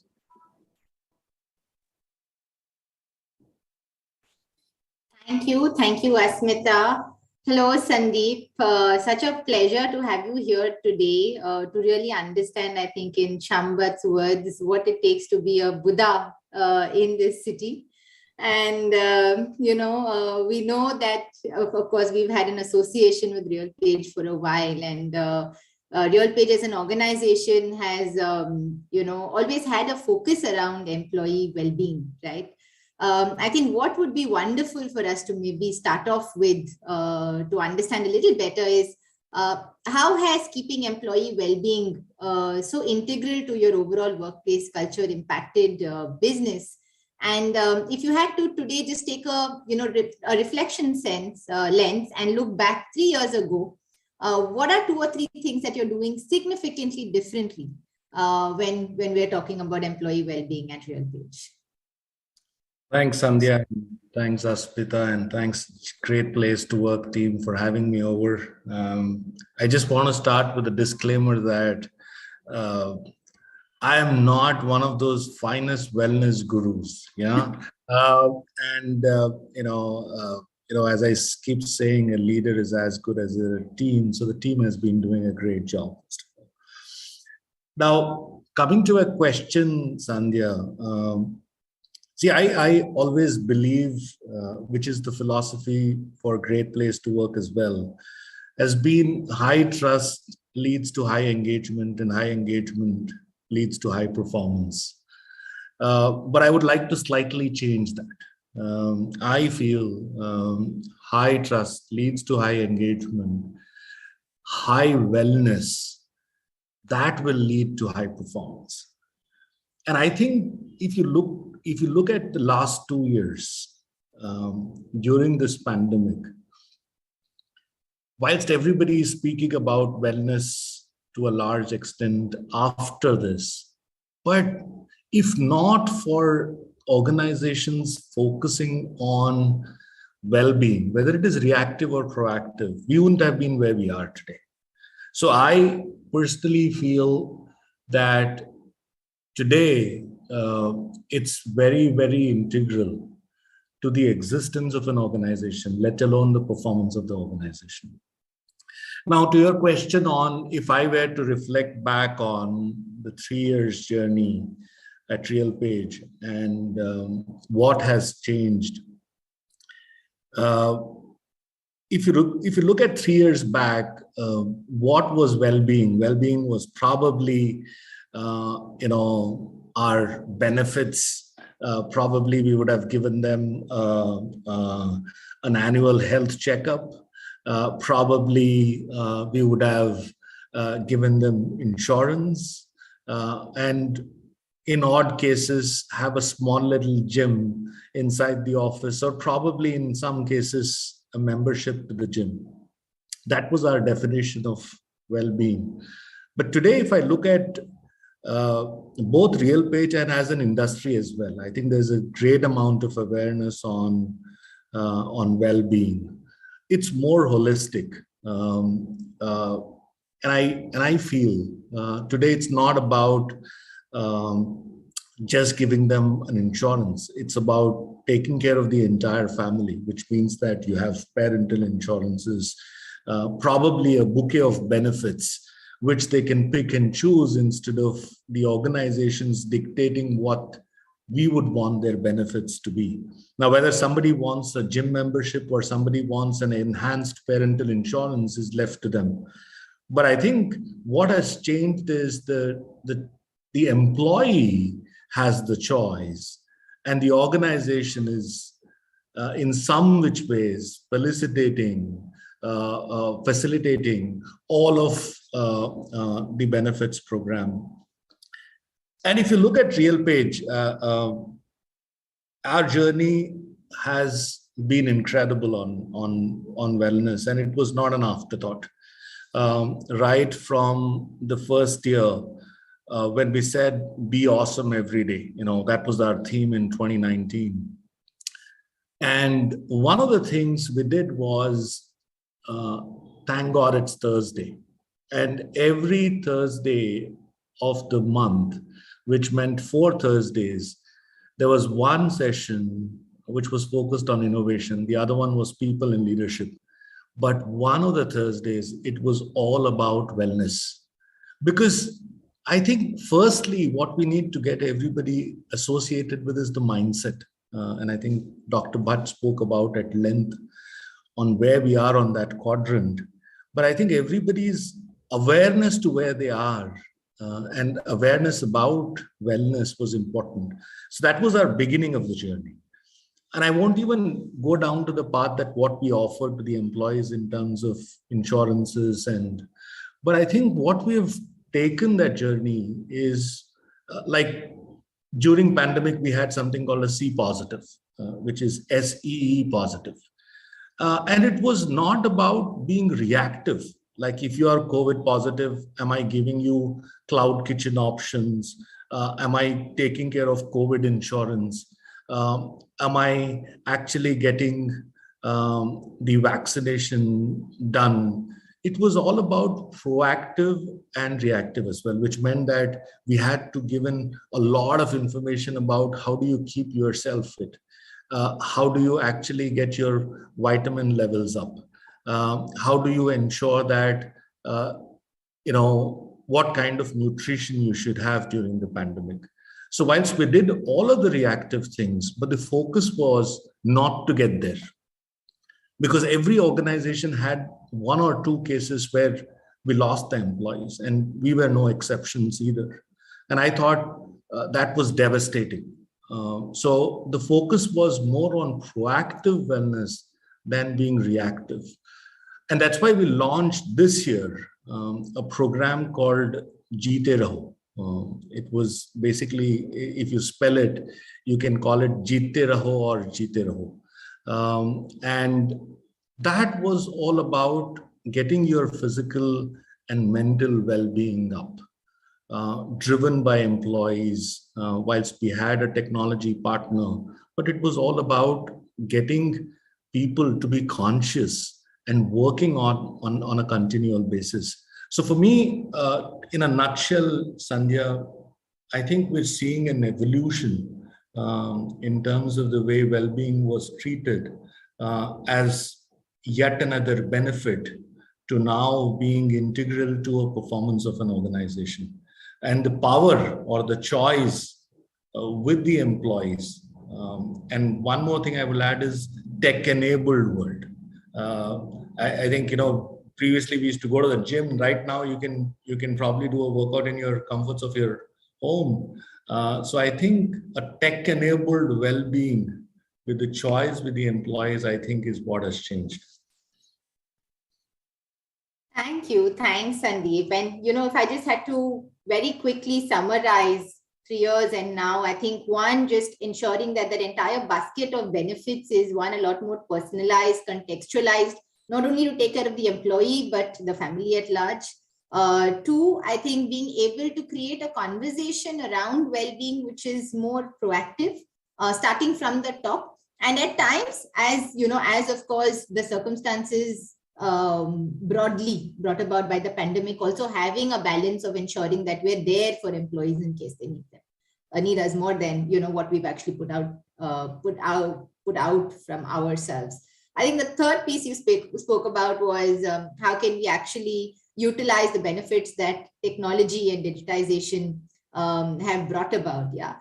And I think, Sandeep, the other pivot is also, creating a set of leaders and a mindset that kind of puts well-being probably, if not ahead, but on par with strategic objectives like digitization and innovation, right? Sandeep, you did speak about a few sessions like, the session that you'll have on Thursdays. And I know this other practice that you have, which is if you are on leave, stay on leave. And I think some of these are so essential because very honestly, it was so hard for so many of us to practice that religiously, right?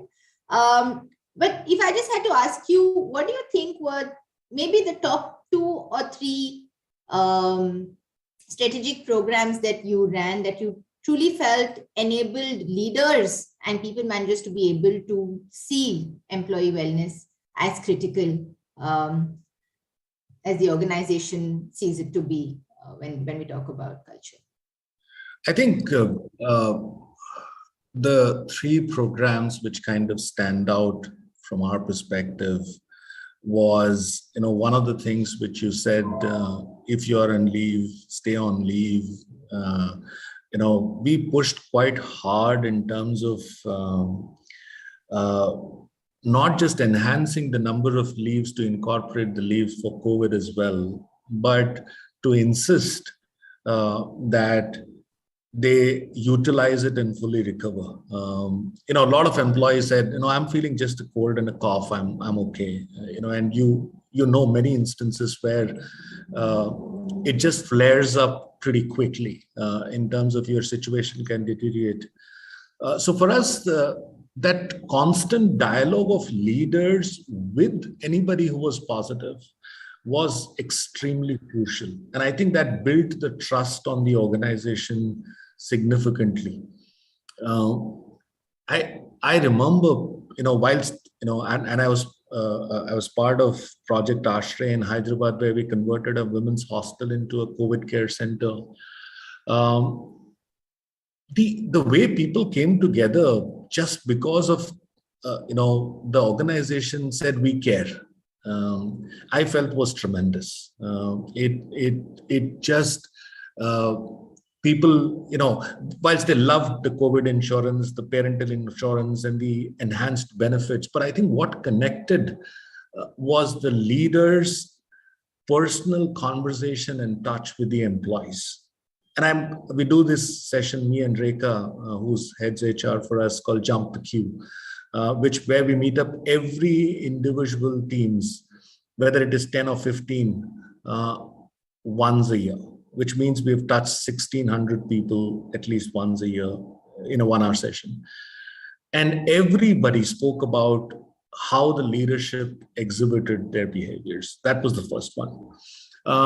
The second one for me is this entire Jeete Raho TW association. And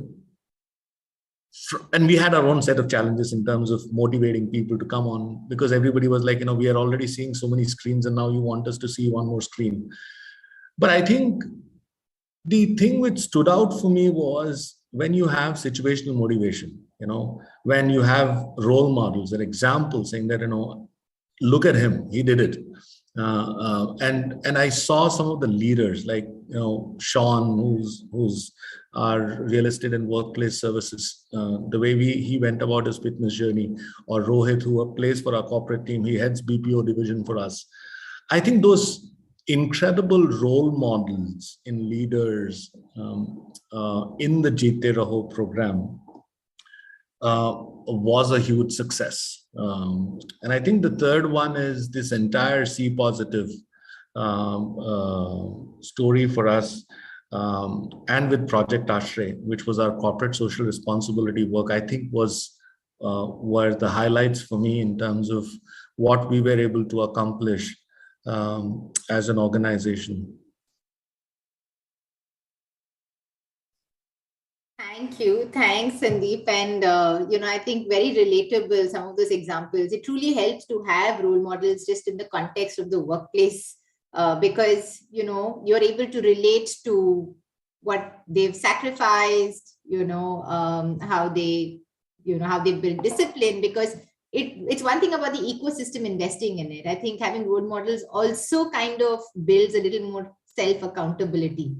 Right, at the end of the employee as well. Having said that, I'm also seeing a few questions coming in, and if there are any questions, please keep them coming. And Sandeep, this one's very close to the one that you left us all wondering about the previous time we connected, saying, when we talk about culture, there's so much of I would say an incredible amount of expectation from managers. When we talk about well-being, you see people managers becoming critical. When you talk about innovation and digitization, you start seeing the manager coming to the center of the conversation. So Sandeep, who takes care of your managers at RealPage, and what do you have for them? I think there is a saying which I love, or a quote actually, which I love, is if it has to be, it starts with me. And I think it has to be a top-down and a bottoms-up approach, right? When you're looking at wellness or any kind of a transformation for that matter.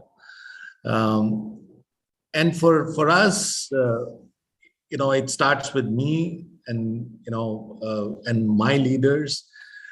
And the way we've taken care of the leaders is, we are a close-knit family, if I may. Whether it is having a drink and dinner at my place in Hyderabad, or for us to get together. One incident I'll tell you. We had our second wave, and then we said we should all catch up because it's been a long time. And the idea we had was, let's play cricket, and that too with a leather ball. And we had, out of our 90-odd leaders or managers, we had representation of almost about 55. And for us, I think that close-knit community which we have has facilitated that drive and that passion to pull it down. And most of them are real role models. Like this entire Jeete Raho program, so the way we organize everything is that it's by cohorts and it's led by managers. And leaders or directors or VPs are basically act as coaches. So if you look at the Jeete Raho program, it was led by Suraj, who is a role model in fitness himself, and he raised his hand. Aditya, who is always in the first on the ground, by the way, whether he's playing in the 11 or not.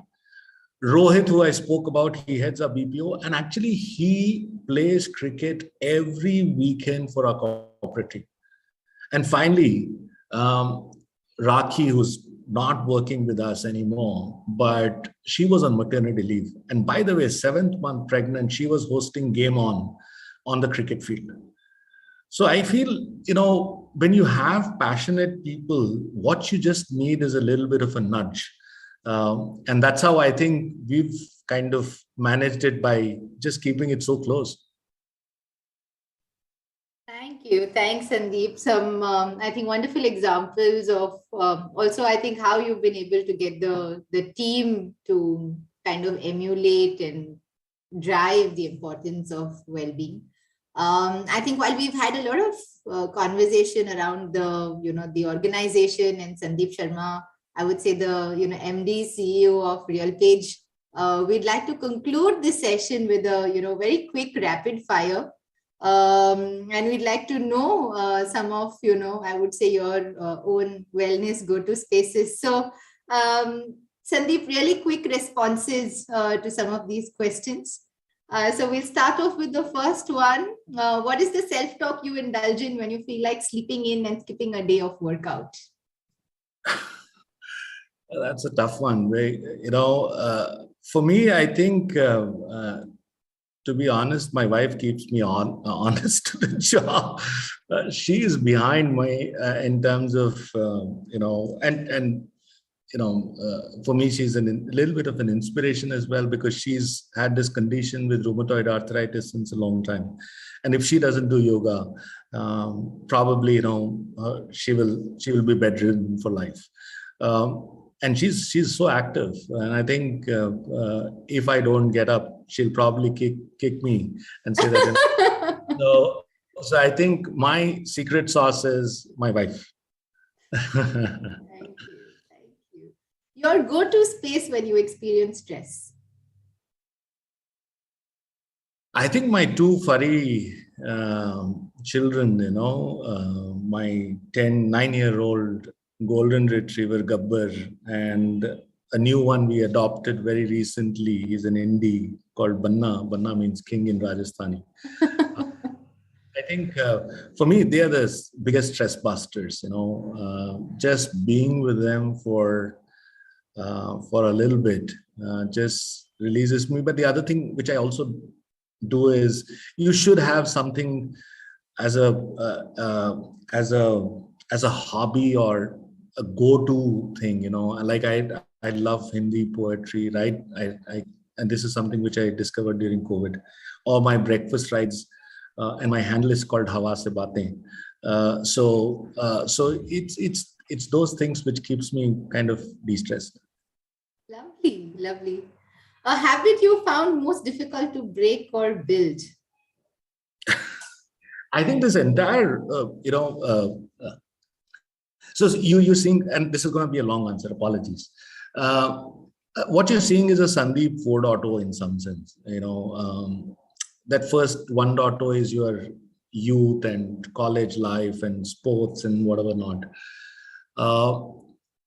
I was about 111 kilos, about 15, 16 years back, because of my lifestyle, corporate world, eating Kerala cuisine or Andhra cuisine every day. I think that journey from 111 to the 90s was probably my Sandeep 2.0.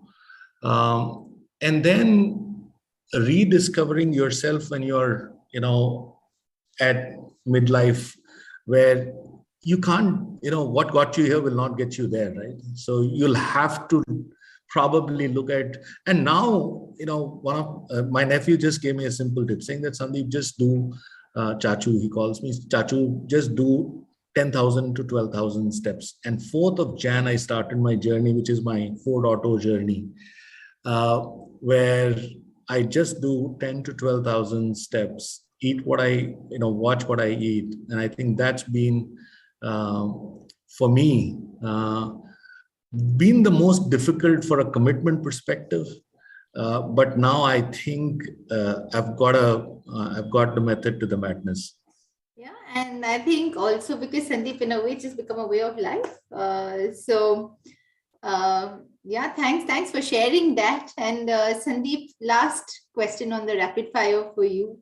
Who is an inspiring role model in wellness for you? I know you mentioned your wife for sure with her discipline. Anyone else who comes to your mind? I think wife for sure, but I think I mentioned my nephew, who's my recent guru. But my son just gone to college. Miss him quite a lot. But he is a bit of a freak, and he can really scold you for not being a bit of a not having a regime. And I think he's developed himself into a fitness freak. So I think for me, the inspiration is at home. Thank you, Sandeep. What a wonderful conversation this has been, from your leadership journey to the organization, to leaders, your family, pets, and your wellness guru.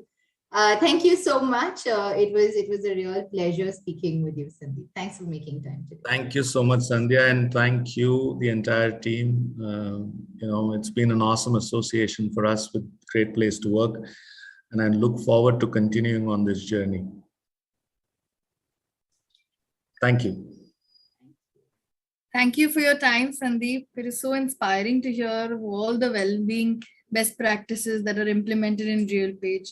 And in fact, your leaders truly personify your favorite quote. If it's meant to be, it's up to me, So thank you so much, and more power to you on your 4-daughter journey.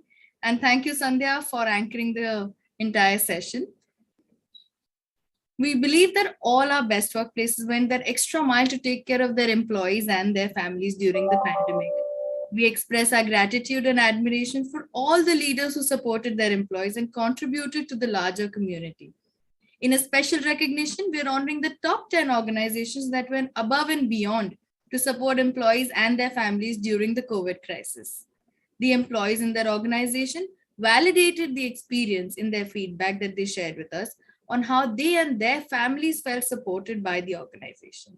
Our team also studied the programs and initiatives introduced by these organizations for extending the support. Join us as we honor and applaud these 10 organizations in our special category recognition. The winners will be announced in alphabetical order, and we will also have the opportunity to hear from some of the employees of these 10 organizations.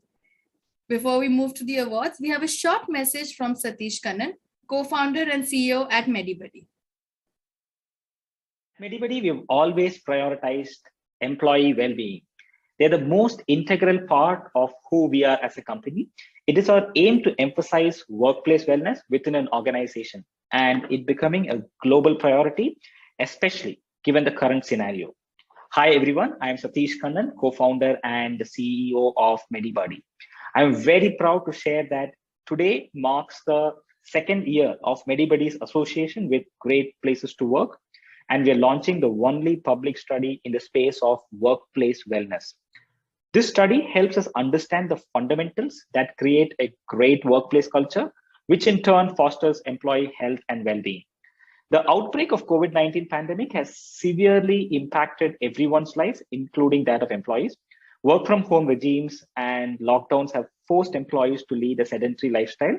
This has resulted in deterioration of health, both physical and mental. We are witnessing cases of work burnout, depression, anxiety, obesity, to fatal situations of heart issues and others. Creating a community that encourages workplace wellness programs has become the need of the hour. Today, we are here to appreciate organizations that have gone above and beyond to support their employees, especially during the pandemic. It's a matter of great pride for organizations who are being felicitated by this award today, as they're setting an example for others in the industry for prioritizing their employee health and well-being. Congratulations to all the winners from MediBuddy. Thank you.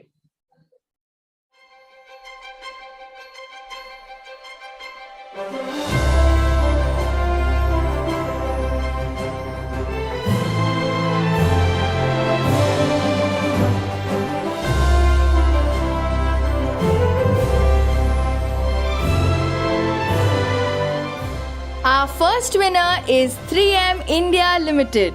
Hearty congratulations to the team.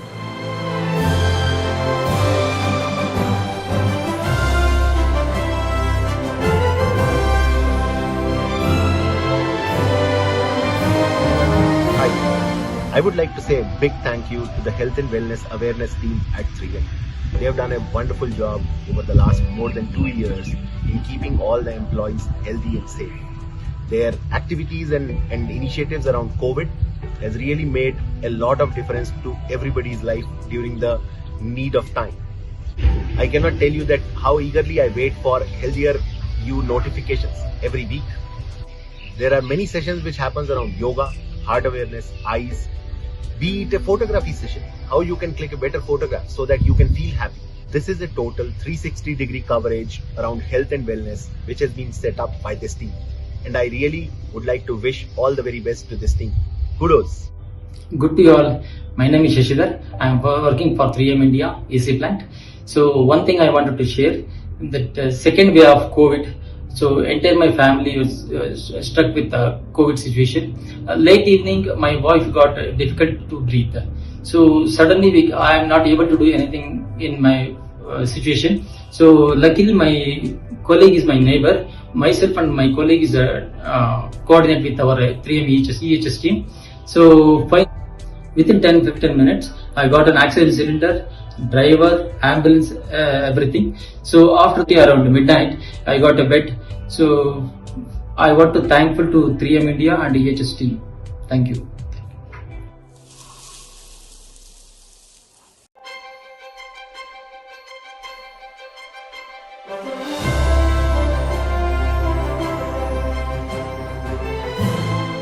Next, we have Aristocrat Technologies India Private Limited. Congratulations, team.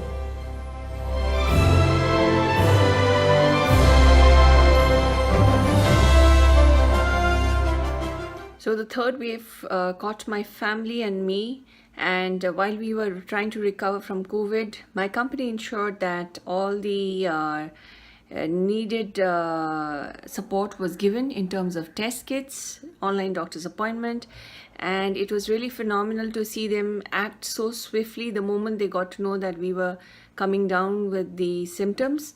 And I would also like to thank my team and my manager most of all, who supported throughout this period and gave that comfort, and that tremendously helped us all recover faster.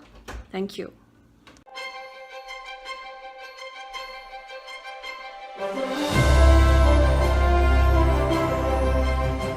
Our next winner is Atria Convergence Technologies Limited. Congratulations to the team.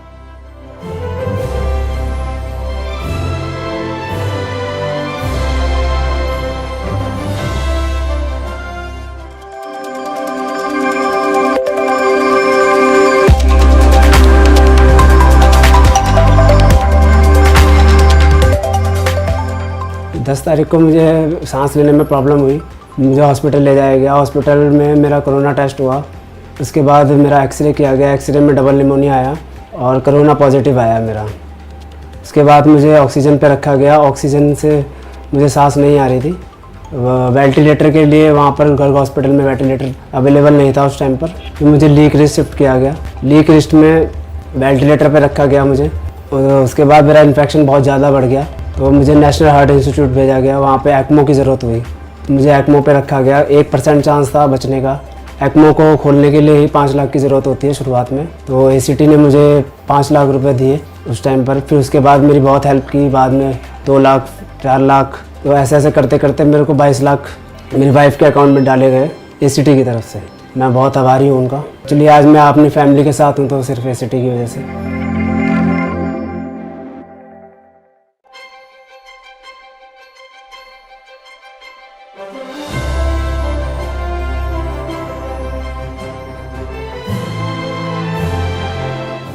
Next, we have Cactus Communications Private Limited. Hearty congratulations!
Our next winner is CDK Global India Private Limited. Congratulations, team!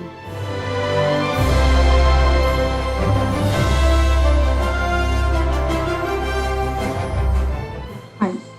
Employee health and well-being has always been the topmost priority for CDK. With the level of support offered by CDK to its family, it has established an emotional connect and extreme gratitude among engineers towards CDK. When the world was affected with COVID variants and getting help from our own family members was a challenge, CDK and its task force stood not only for the CDK family but also for its extended family as well by providing support in all possible ways, right from salary advance, arranging platelets, beds availability in hospital, medication, ventilator support, and even oxygen concentrators that can be used within the homes. CDK has taken up special insurance policies which covers not only the hospitalization bills but also the home quarantine cases to ensure a faster recovery for its family members. Thank you.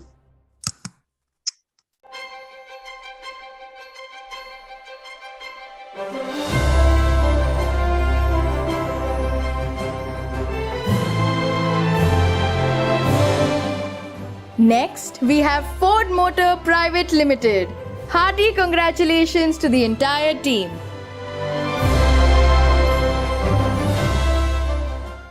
Since March 2020, all of us have faced a rather unprecedented situation of having to face a pandemic, working from home, and yet being our productive best. But there's one thing that didn't change, and that was the care, concern, and support that flowed in from our organization all throughout. I've personally benefited a lot from the Flourish sessions that started in 2020. It helped me to get connected to experts from across domains. One is the hotline that was set up, the medical insurance and home loan that was quickly sanctioned, the PPE and then the other equipment support. It has taken many initiatives, be it supporting the work from home needs, data reimbursement plans, online onboardings, and conducting vaccination drives and many more. But what stood out for me is the effort towards ensuring the mental well-being of the employees, which is the need of the hour. All the Flourish initiatives are great, with some being informative, engaging, and wonderful stress busters.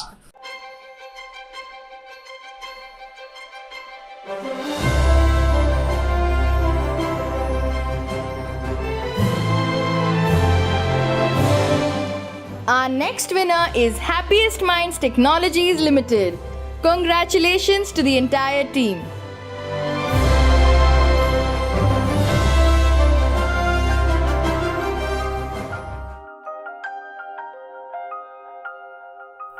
Hello everyone, I'm Koteshwar Rao, working in Happiest Minds for the last 9 years as a General Manager in DBS unit. In 2021, when I was down with COVID, Happiest Minds support team provided immense support and they were with me till I recovered completely. We had 24/7 doctor available for consultation. I was covered under COVID insurance and got the paid leaves as well. We even had oxygen cylinders for use for Happiest Minds and their families. Thank you, Happiest Minds, for being with us during this pandemic time. Hello everyone, I am Lakshmi Narayana, tech lead from IMSS BU. I joined Happiest Minds during this pandemic and I have noticed that at Happiest Minds, well-being is considered as the top priority, which I have not seen in other organizations. The webinars on COVID which they have conducted during this pandemic was of great help for most of us. The Doctor 24/7 free consultations for COVID, Mitra for well-being are great support. These services were offered here for free of cost to all Happiest Minds. Proud to be part of Happiest Minds family. Thank you.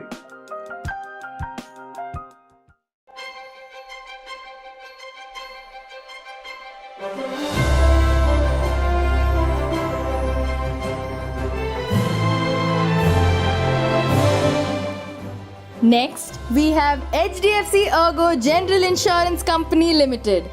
Hearty congratulations! The world was riding on the great wheels of expansion, growth and wellness. An unforeseen catastrophe struck, COVID-19. As the situation was worsening, day by day, we felt the pain and suffering all over. It was time to reconcile, to fight together for the world we believe in.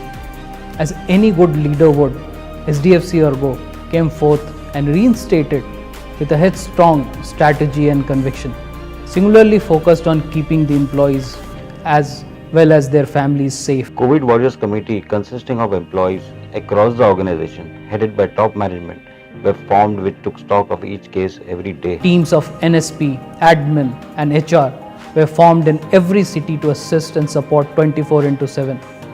Every member of the war room had only one job, that's providing every possible support to the employees and immediate family members, which was soon extended to everyone who needed support.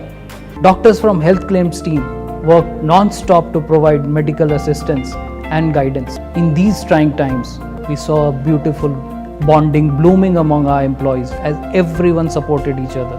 No matter what time of the day or night, they helped and stood by each other. We will come back stronger, bolder, better, united in our hope and service to one another.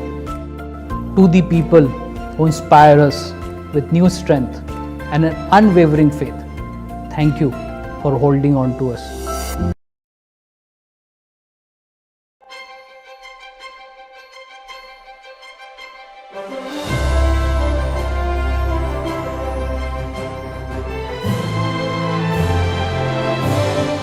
Our next winner is PGP Glass Private Limited, formerly known as Piramal Glass. Congratulations team! मेरा नाम P Koteshwar Rao है। मैं last 14 साल से PGP glass में काम कर रहा है, ग्लास डिपार्टमेंट में। पिछले साल मार्च में मेरे को कोविड-19 हुआ था। वो टाइम में मैं तिरुपति में सिम्स में 22 दिन एडमिट किया था। बाद में ओंगोर रिम्स में 1-1.5 महीने एडमिट हुआ था। बाद में डिस्चार्ज होकर घर में 3.5 महीने ट्रीटमेंट लेके सितंबर 4 तारीख को कंपनी में रिजाइन किया था। मैं जब ये कोविड-19 का कठिन समय और ज़िंदगी का मौत का बीच में लड़ने के टाइम में मुझे कंपनी का senior HODs, HR department, company doctors हमेशा टाइम टू टाइम पूछताछ करता था मेरे हेल्थ के बारे में।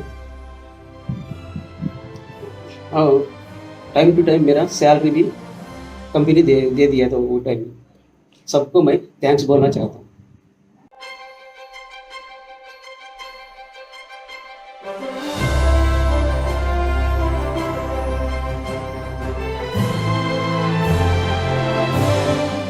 Last but not the least, we have Seedworks International Private Limited. Hearty congratulations to the entire team.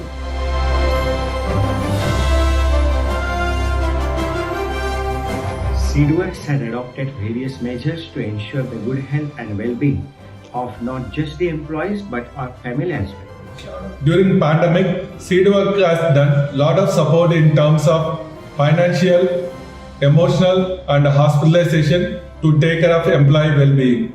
We are constantly educated with the etiquettes to combat the coronavirus situation. This will help all the employees to fight with this pandemic situation in efficient way. Every employee of Seedworks has gone out of their way to help, assist, and support each other during the pandemic. Seedworks appreciated the hard work of the employee as a COVID warrior during the pandemic. Seedworks is regularly tracking the health of employees and assisting us with COVID care facilities. Thank you. During COVID pandemic time, keeping in view of health and safety of our employees, our management had decided to allow the employees to work from home. Seedworks has been encouraging the employees to get vaccinated against the coronavirus by reimbursing the vaccination cost.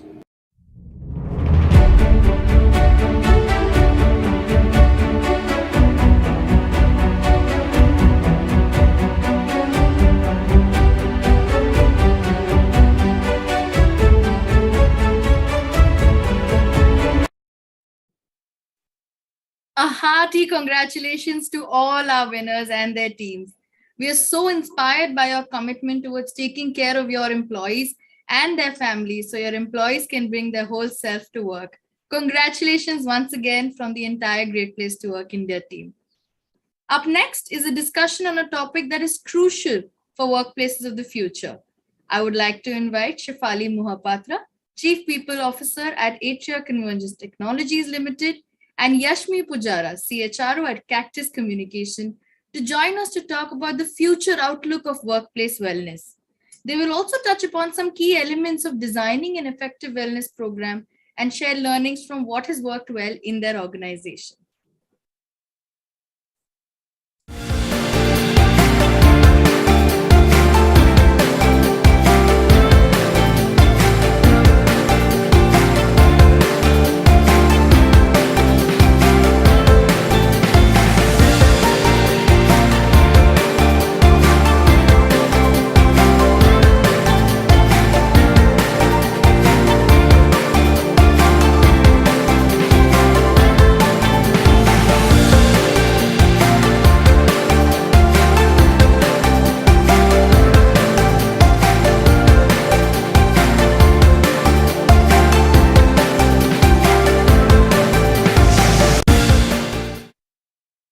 Allow me to give a brief introduction on our panelists today.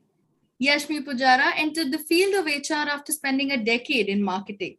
Over 17 years at Cactus, she's played multiple roles in human resources and organizational development and has led global initiatives spanning organizational culture, values, talent, performance, reward, and leadership development.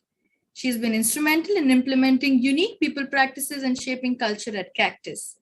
Most recently, Cactus has chosen to become a fully remote organization under her leadership, and Cactus has also won several accolades under Yashmi's leadership. Shefali Mohapatra is the Chief People Officer at ACT and heads the HR function for one of the fastest growing ISP in the country. Her passion lies in developmental HR, building great cultures and high-performing teams. In ACT, she plays the role of a functional head and an organizational leader as the executive committee member.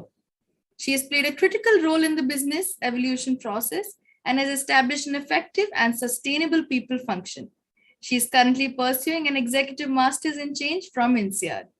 Thank you so much for joining us, Yashmi and Shefali.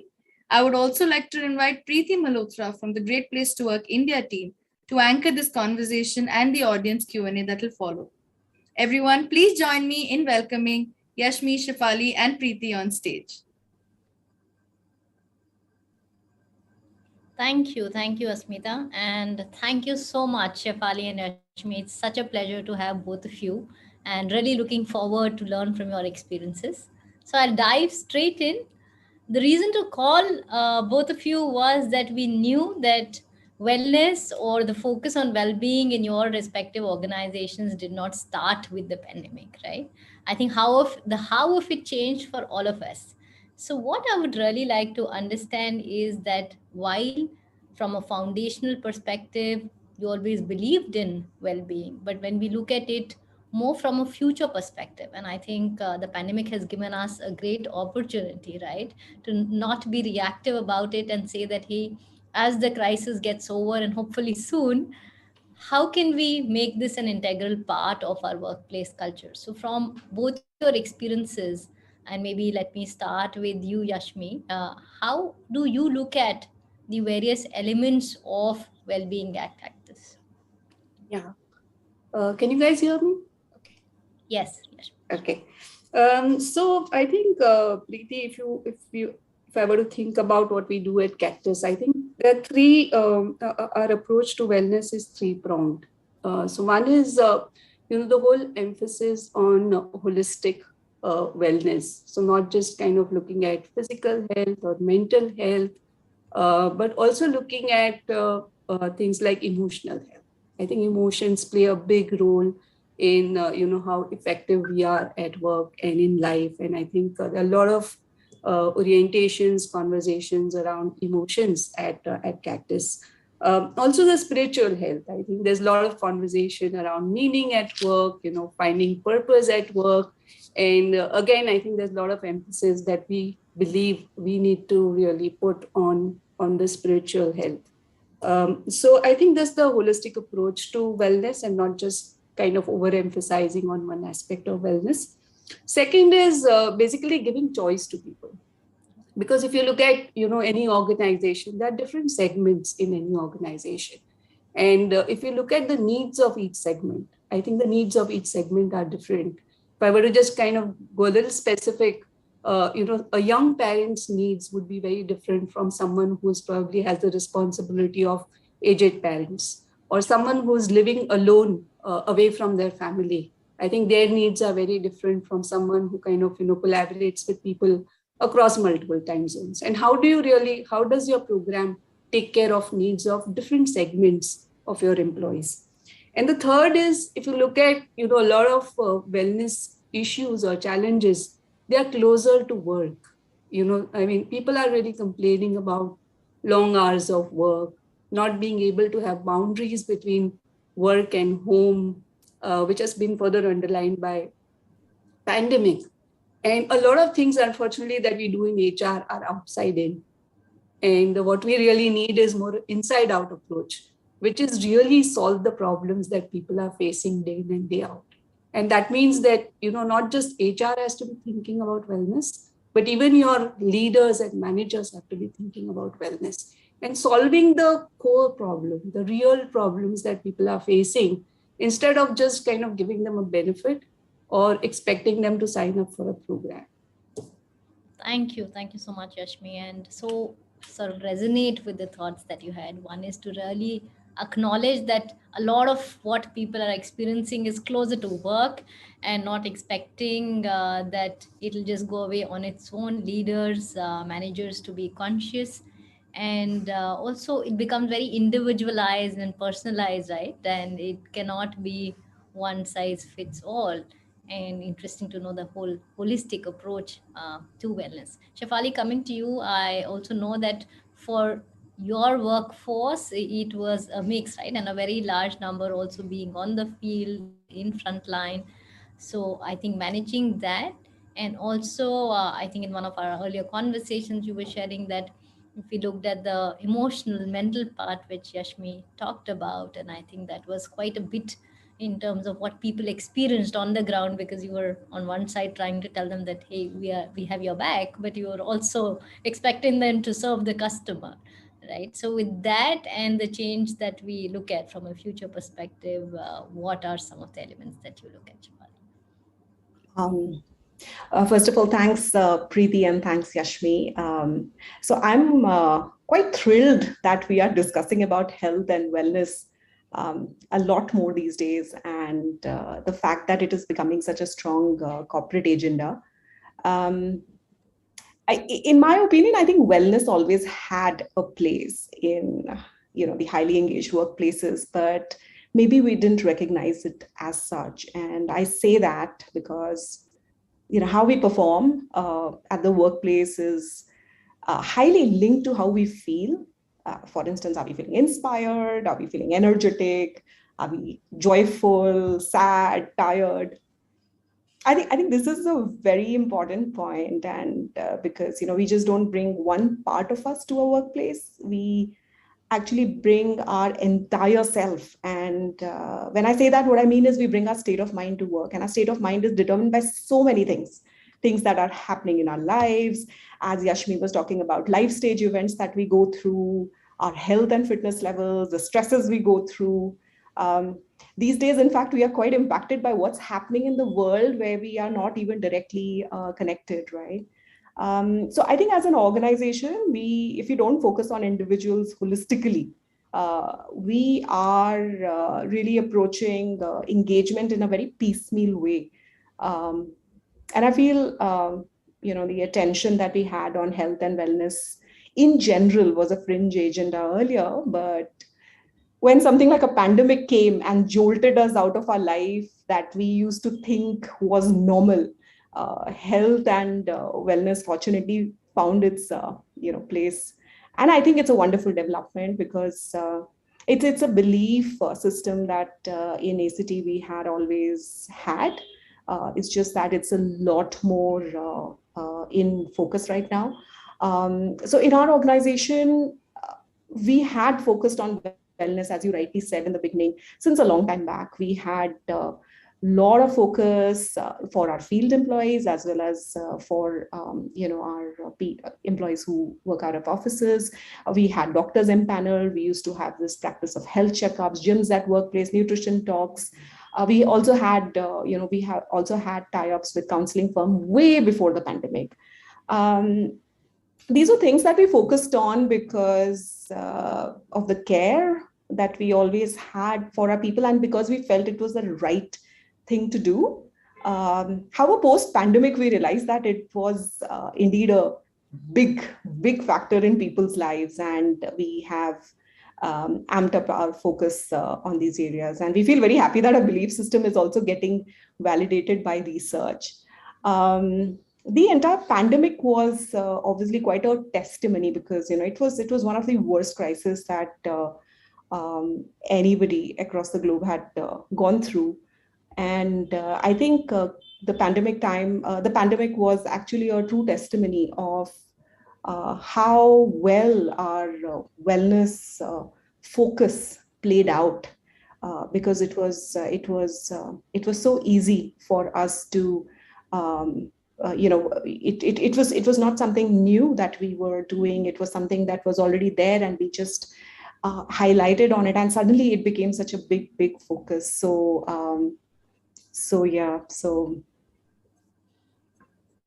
Thank you, Shafali, and I think thank you for also acknowledging that. I mean, this was new for all of us, right? Nobody had a playbook, and as we went along, navigating and figuring out, and really saying that yes, it is the whole self that we bring to work. And definitely, I think there is enough and more research to tell us that employee well-being is the lead indicator for engagement or productivity. And I think earlier also Sandeep said the same thing, saying that that's what, because if you're not feeling well, nothing else will work, right? So although commonsensically we know that, but it's only now that it has come from maybe a corner in the organization to the boardroom, and I think that's a positive change. In fact, our this year's research, we also looked at the impact of emotions of what people experience, and it was so amazing to see that we all know that if you experience high stress or anxiety, which are the not so positive emotions, it is going to lead to low engagement, right, and low sort of connect with what's happening in the organization. What we saw is that if people are experiencing lesser positive emotions, so something like inspiration or meaning, and if people say that this is something that I experience rarely or never, or even if they say sometimes, yeah, the impact is so much sharper. So it's almost like a 3x or a 2 plus x, 2.3, 2.4x on your key indicators of discretionary effort, motivation, day-to-day intention to stay, right? We are all sort of struggling with the great resignation. So it's such an important sort of finding, although common sense sensically it kind of connects with us. So the question we are asking is, should we focus more on stress and figuring out that how do I reduce stress for my people, or should I just focus on saying that can I ensure that each of my employee experiences at least a couple of instances of inspiration and meaning, and that has a huge multiplier impact, and it's just so backed up by data. So very, very powerful. Moving ahead, I think as you saw this, right, are there any goals, are there any metrics that you track which give you like an indicator of yes, this is working for us?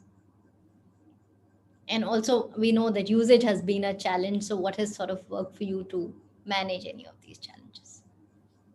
Any of you could go first. So maybe I can jump in. Yeah. So I think there are two ways of looking at wellness, right? One is whether you want to really make it a goal, and of course it has become a goal for everyone during pandemic, and I think HR across the world has done fantastic job in just kind of rising up to this occasion and making sure people are safe and they are taken care of. So again, I think, do you really want to set this as a goal, or whether you want to really make this a culture? I think those are the two choices you have. And I think if you kind of pursue it as a goal, the good part is that it'll get done, because you will have it'll be a smart goal and you'll track it, and then you'll kind of measure it. And but the danger is that once it is done, you'll move on. But if you make it a part of your culture, I think it becomes a part of your daily conversation. It becomes a part of your daily actions. It becomes so integral to who you are as organization and what you do, that then you don't need to really do these ad hoc initiatives to really focus on wellness. And I think at Cactus, our attempt has been to do that. So almost 3 years ago, we took stock of our values. Mm-hmm. So we are a 20-year-old organization, and for the first 17 years of our journey, fun was one of our values, and we really took pride in being fun at work and enjoying ourselves at work. But 3 years ago, we really looked at where we are in our journey, and what kind of people we employ, what are they looking for, what is their definition, what do they want out of life, and we chose to really move on from fun. So today, our focus is in the two guiding principles or values, as we call them. One of them is being happy, healthy, and enjoying your ride. I think that's one of the values that we practice. Another thing that we have is being conscious and self-aware in taking charge of your emotions. So I think these are the two values that we've consciously adopted almost 3 years ago, before pandemic, so to say. And the entire focus of leadership and HR is how to really weave this into everything that we do. How do we make sure that the decisions that we are making on a day-to-day basis, or the programs that we are rolling out, or the kind of benefits that we have, or the way we approach work itself, how do we make sure that we are really weaving these values into everything that we do? And to us, that is a bigger focus, that once you really make it a part of culture, it automatically gets tracked, and you make sure that you're constantly making progress against that. Thank you. So the message really is that how do we make wellness a habit, and how do we, even if we track it, it's not linked to one-off initiative or an ad hoc initiative, which is so true. On that note, I remember, Shafali, when I was chatting with you earlier, you mentioned about how you started looking at goals differently, right? And you talked about life goals. I would love for you to share that with our audience, because I thought that was very powerful. First of all, I just wanted to say that completely resonate with what Yashmi said. I think while goals do have a place, and sometimes, when we set goals, it makes things mandatory, especially in an environment where receptivity is a little lower. And then when people experience the value, there is a transformation, an inner transformation that happens. But very clearly, from a sustainable perspective, I think health and wellness should be, as rightly said by Yashmi, should be made a part of the culture. And because it's just it should be, it's not something like a certain set of tasks to be done. It is the way to live life. And because, as we said, earlier, that this allows the employee to bring their best self to work. So we do measure a lot of things. We do, for instance, when we do a health checkup, we do measure the overall health index of an organization. We do take a look at participation ratios, in when we do these programs, and tons of programs happen, etc. But I think while we do all that, there is one thing we realize our focus has always been to understand, not so much from a goal perspective, but what is it? What is the unique wellness need of the employees? And Preeti, as I was discussing with you, some time back, besides the engagement survey that we do, we spend a lot of time having one-on-one conversations with people, and we have about 7,500 odd employees, and the line managers as well, along with their HR partners, do these in-depth conversations. We call it outreach sessions, at least twice in a year. And I personally connect with 250 odd managers in a year, and through a process that we call Synapse. But these conversations are extremely powerful. And where earlier we used to focus a lot on work-related things and how to debottleneck life and career goals. Over the last few years, because we sense that there has been a huge reprioritization of what people value and what they want to do in life as compared to before. These days, in these conversations, we have shifted the focus to understand life goals instead of career goals, and to see how can we as an organization help people achieve their move towards their life goals, because career goals is just one part of the overall scheme of things.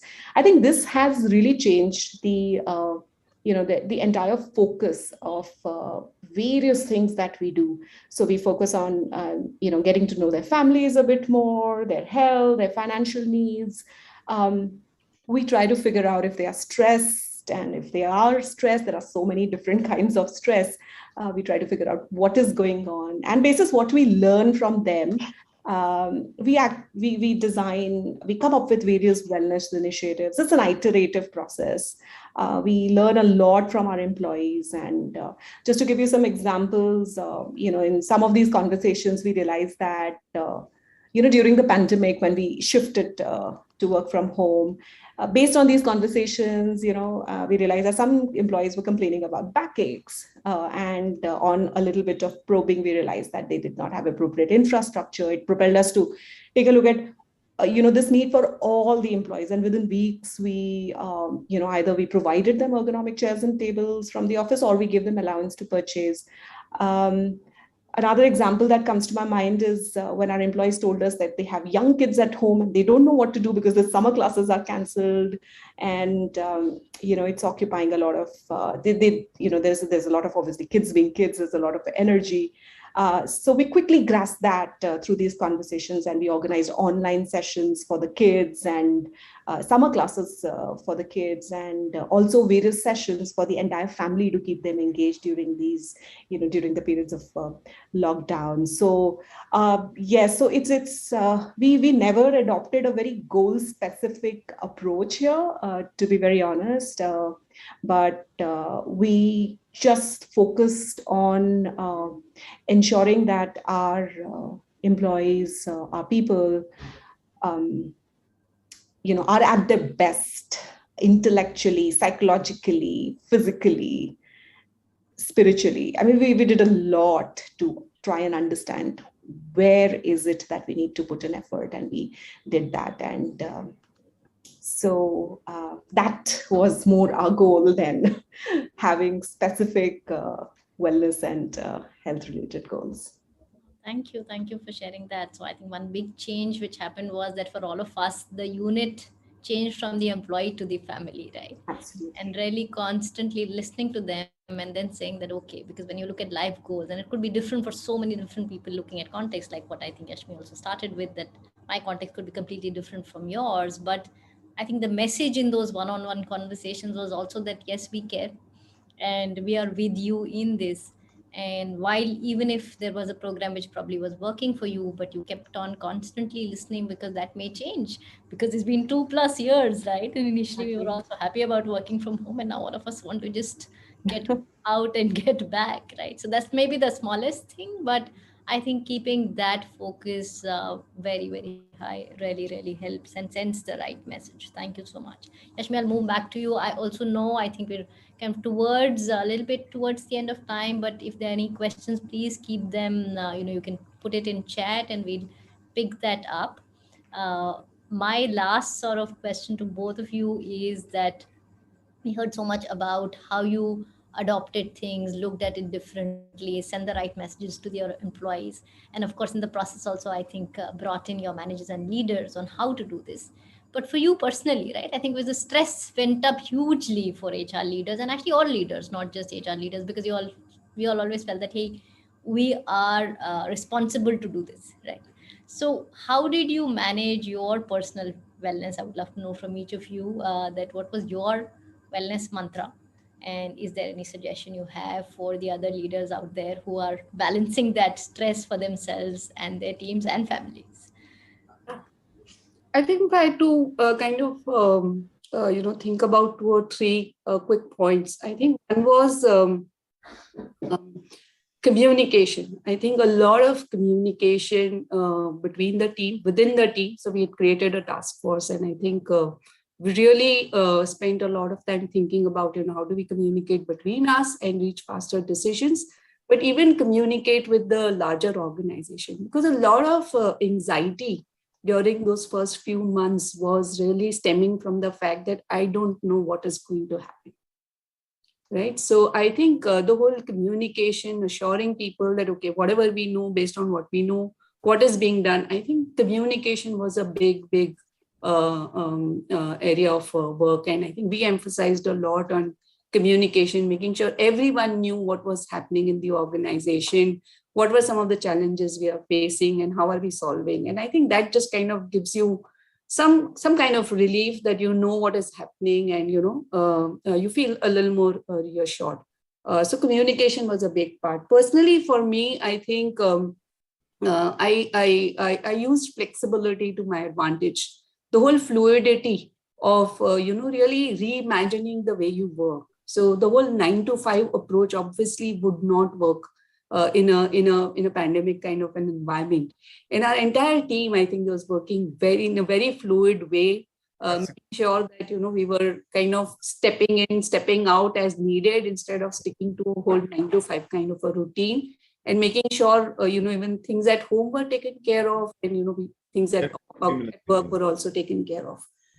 And thirdly, I think I learned mandala drawing, and I spent a lot of time doing mandala during those first few months. It helped me just cope with the stress, and later I learned that it's a therapy that they use in Buddhism to really make sense of something that you don't have control over.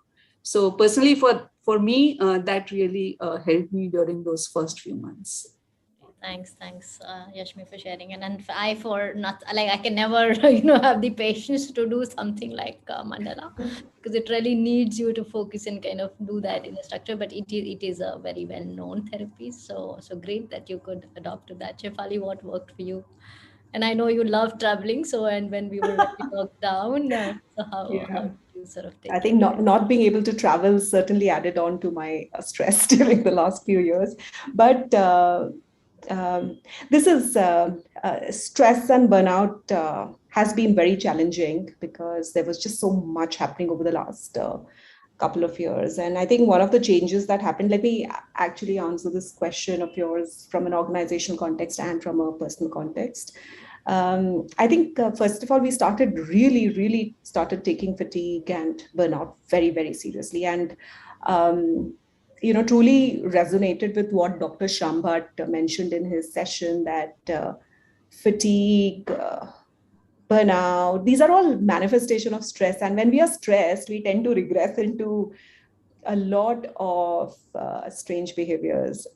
What is strange to us, but basically our defense mechanism. So I think that part of it was something that we saw and personally experienced. I'm glad that we have started recognizing stress and burnout as a very, very core issue.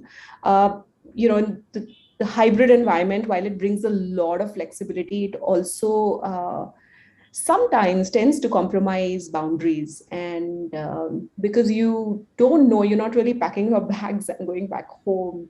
And there is when you do that physical act of packing your bag and going to the office or coming back home, there is a ritual of switching off your mind from one thing and moving into another. And when we are working from home, that became a big challenge for many people. So how did we manage it at an organization level? Honestly, we are still managing it. I wouldn't say that it's something that we have mastered, but it requires a lot of policies and practices by the company and a lot of self-discipline from the individual perspective. And this is where the role of leadership came in dramatically. The role of leadership actually changed dramatically. In our company, all the people leaders spend a lot of time connecting with their teams, trying to understand their issues, talking to them, and helping them, guiding them on how to handle work, other responsibilities, and as Yashmi said, use flexibility to the advantage of getting a lot of things done on the personal front and on the professional front. It became very imperative for leaders to insist on people taking breaks, establishing these no meeting time zones and all that. And also when we came across people who are fatigued or appeared burnt out, we on a case-to-case basis, we would do a lot to restore, rejuvenate, force, certain holiday time off, etc. Personally, for me, I did a lot. For me, it was, I approached it literally from the entire mind, body, soul perspective. It was extremely important for me to keep my mind engaged because it was going all over the place. So I enrolled for a course. I ensured that I kept my fitness regime intact. It has always been a lifeline for me, and even it became even more so during the pandemic. And of course, a lot of time. And this is something that I'm really thankful to the pandemic for, because it gave a lot of time by oneself, and it gave me a lot of reflection time. There was a lot of self-awareness that happened. And as I was sharing with you the other day when I was talking to you, I feel that, I'm a very different person from what I was a few years ago. Again, I would say that I don't think I have mastered personal wellness, but the journey has been very revealing and very, very encouraging. I think there's a lot. So that there are always two sides of a coin. I feel, when we are going through a crisis, there are also certain great things that emerge out of it. The very fact that we are having this conversation with esteemed audience, it's a testimony of the other side of the coin, the other side of the crisis that we have gone through. Thank you so much for sharing that. And being, I think the whole part is that none of us have mastered it, right? But saying that flexibility is okay, vulnerability is okay, for people to see that yes, leaders can be vulnerable, they are human too, because till we start the whole world operating on some RPA and robotic process, this is here to stay. And there is just so much that I think we are learning in this journey.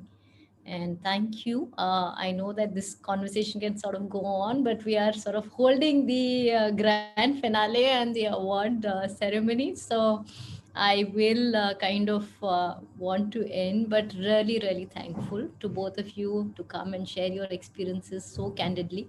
I think there's so much more to learn. And to all the audience here, thank you for your points. And I kind of took some of them in. I know we haven't answered all, but we promise this is just the starting of the next year. We are committed to making India a healthy place to work. So throughout the year, we are going to have more and more conversations and learnings from leaders like Yashmi and Shefali. So thank you so much. And back to you, Asmi. Thank you for having us. Thank you. Thank you. Thank you. Thank you for candidly sharing your responses, Shefali and Yashmi.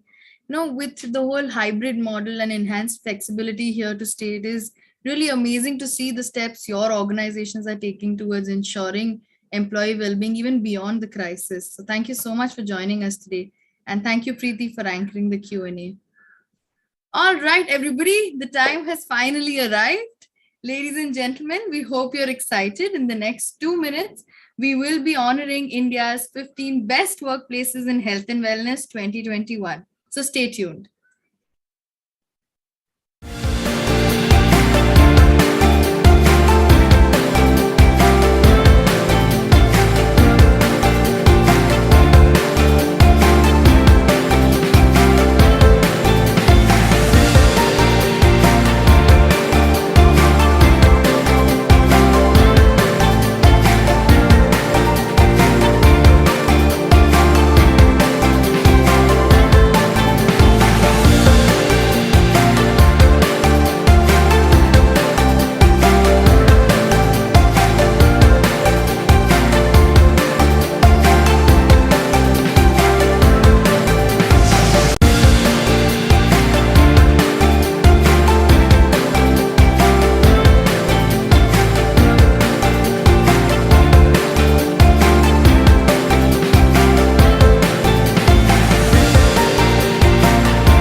Now, without any further ado, we will announce our top 15 winners of India's Best Workplaces in Health and Wellness 2021. The winners will be announced in alphabetical order, and we will also have the opportunity to hear from the leaders of these winning organizations. Introducing our 2021 winners, here we go.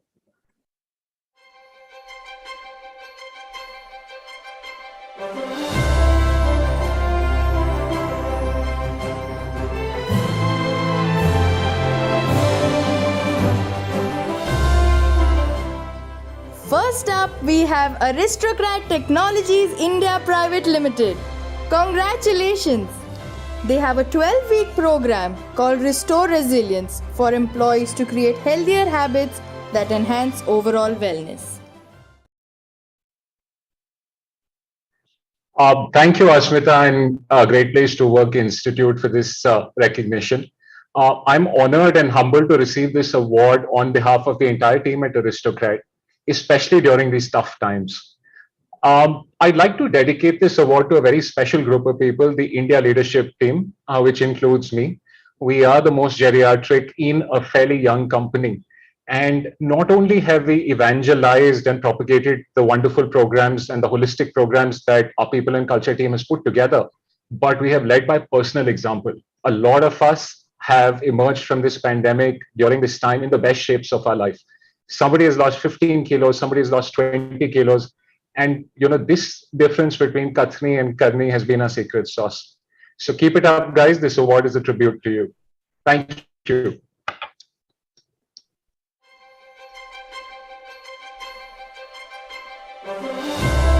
Next on our list is Atria Convergence Technologies Limited. Congratulations, team. They use a road safety IoT app which has helped them to prevent workplace injuries and illnesses and has made the employees more responsible. Thank you so much, GPTW and the entire ACT FiberNet team for being part of this journey and for us having been chosen to receive this wonderful accolade. This particular award further fortifies our belief system that a happy and healthy employee will eventually deliver a differentiated service to our delighted customers. And we are again honored here for the simple fact that 7,500 employees have always taken care of each other with a simple mantra that we have in our company, that please treat health and well-being of every employee as if it is the health and well-being of your own family and your own self. That gave a huge amount of clarity to all our leadership team and every part of the organization that can make a difference to every employee who is in need. And this indeed made all of us stand together while delivering exceptional service to our broadband customers. Again, this is a wonderful award and opportunity for all the health committee, which actually happened to be about 100 people in our company. And this is indeed their hard work to ensure that the organization's well-being is fully maintained. Thank you so much. And again, it is dedicated to the entire organization. Thank you so much once again.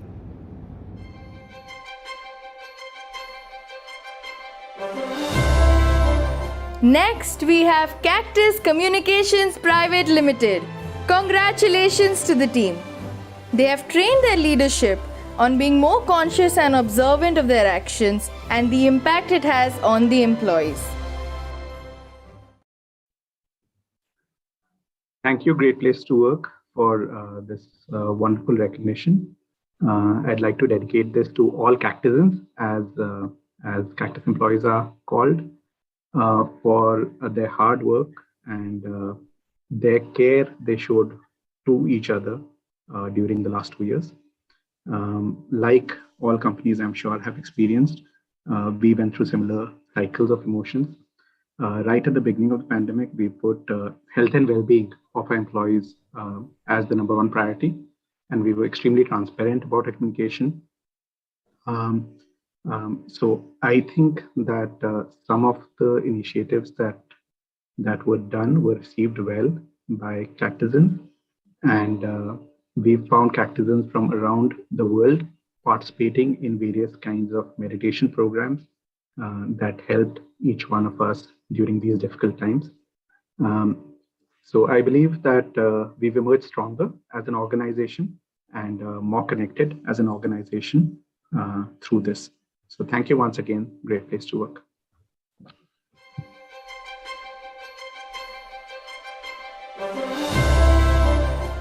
Hearty congratulations to our next winner, Capgemini Technology Services India Limited. They have a manager playbook which covers all information throughout the employee life cycle and day-to-day scenarios to drive a positive employee experience. I would like to thank the Great Place to Work team for recognizing Capgemini India as India's best workplaces in health and wellness 2021. And we are extremely proud to partner on the same. The evaluation process of GPW is what stands out the most for me. The assessment is comprehensive, robust, transparent. I would also like to thank the Capgemini leadership for their guidance and all my colleagues who have supported all along. Wishing everyone great health and wellness. Thank you.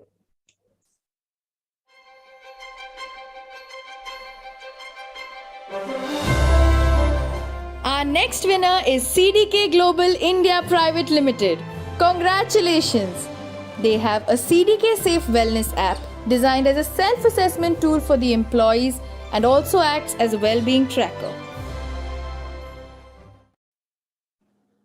Thanks for this India's Best Places in Health and Wellness Certification and Award. We are truly honored and do take pride in receiving this from Great Places to Work Institute this evening. Absolutely no doubt, employee wellness has become a workplace key differentiator today more than ever. Also, this is soon going to be a new metric that organizations will have to start measuring and monitoring, if not already. At CDK, we do firmly believe not only we as an organization do play a major contributory role rather towards promoting health and wellness, but also owns certain responsibility in helping employees inculcate right behaviors that can ensure good health and wellness. Today, a lot of workplaces and workplace practices do consider employee wellness as central to all employee-related decisions, such as structuring of shift schedules, work practices, and office routines, and so on and so forth. This is seen from the openness on the side of employees to provide more and more flexibilities, increase in insurance coverages, budgetary provisions specifically for wellness these days as a focus, so on and so forth.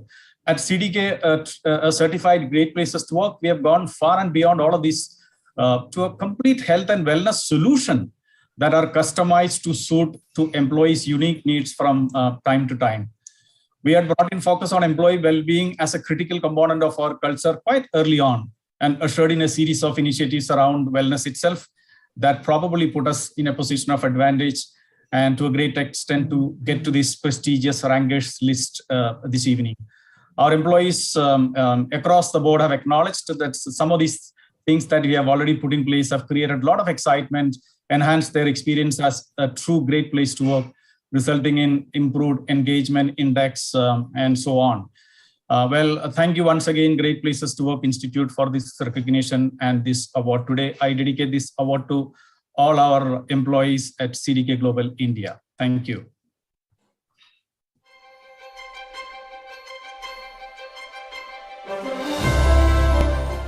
Next, we have Sana Healthcare Solutions India Private Limited.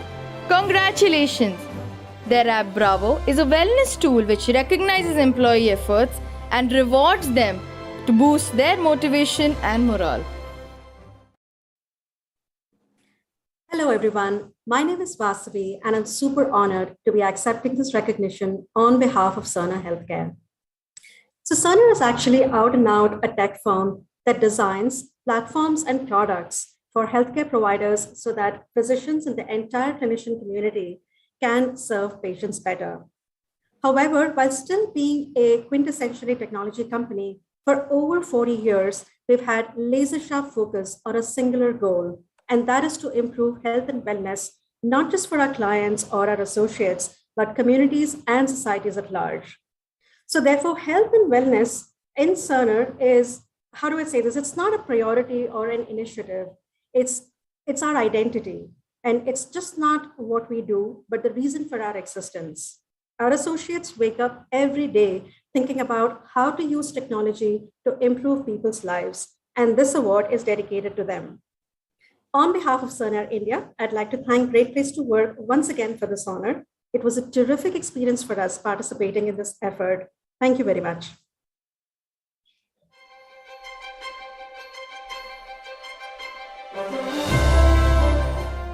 Our next winner is Citius Tech Healthcare Technology Private Limited. Congratulations!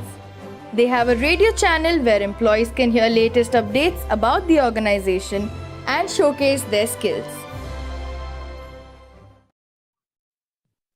Good evening all. It's always wonderful to be recognized by Great Place to Work, and it's great to be among the top 15 in the country. At Citius Tech, health and wellness has always been our key area even before the pandemic. And with pandemic altering our personal, professional lives, I think employee engagement and health and wellness has come to the forefront. We're fortunate to be working with the Great Places to Work team for more than 10 years now. And I have to thank the Great Place to Work team for always coming up with these interesting surveys and sharing some insightful analysis. At Citius Tech, we've truly benefited from them. You'll all agree that health and wellness is a journey. And for us, this journey will continue for many, many more years to come. Thank you so much for the recognition.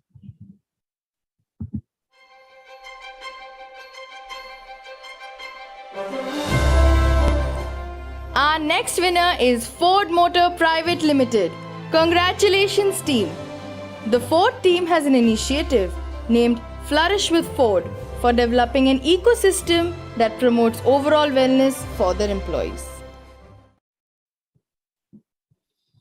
Good evening to everyone.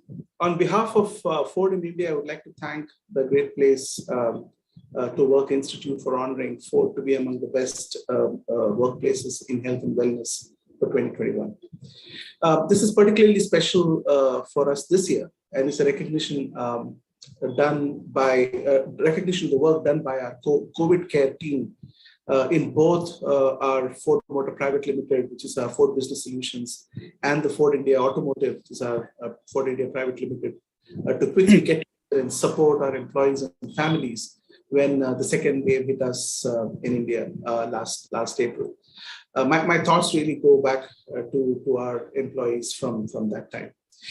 But further back, our teams managing Ford's flagship wellness program, which we call Flourish at Ford, has done a fantastic job over the past four and a half years in progressing our wellness agenda in Ford and embedding wellness as a key role that people leaders play, which actually in turn helped us manage the COVID and the work from home, and all the dynamics around that very well. So again, on behalf of Ford, I would like to thank you for this recognition. Thank you.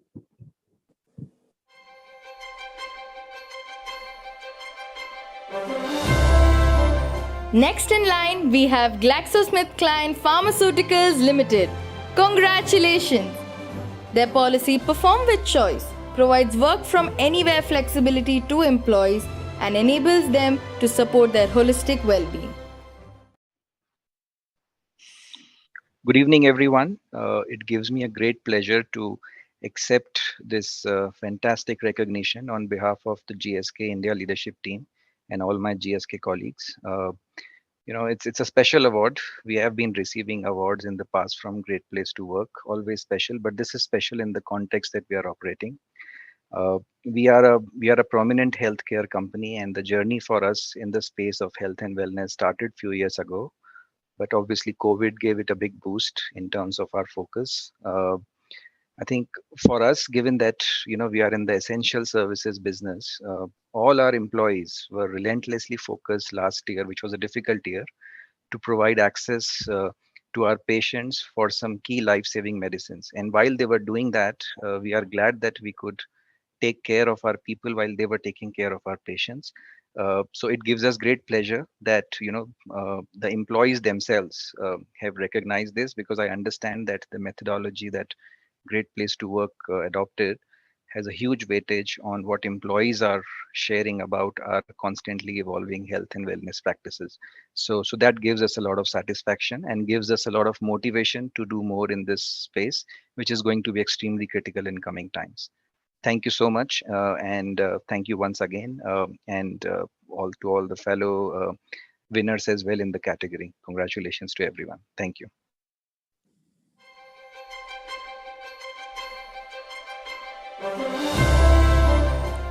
Our next winner is Guardian India Operations Private Limited. Congratulations, team. Their Spark Innovation program encourages employees to be proactive and come up with ideas that deliver better business performance.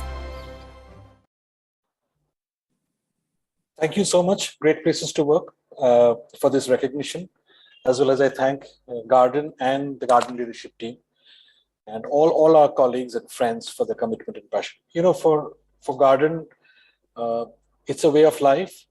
It's a daily routine. It's not started just because we had a pandemic in India or pandemic worldwide. It's something. Well-being is something completely part of our daily journey. And we have a large team actually who focuses on the well-being, whether it's mental, physical, spiritual, and we host a lot of events.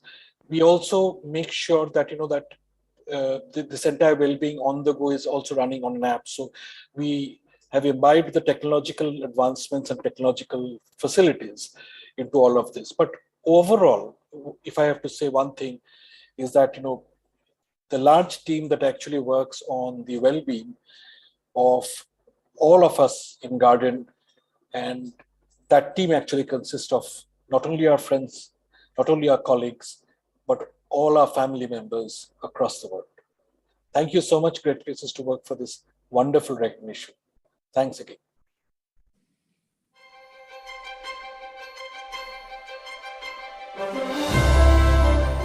Our next winner is Happiest Minds Technologies Limited. Congratulations, team.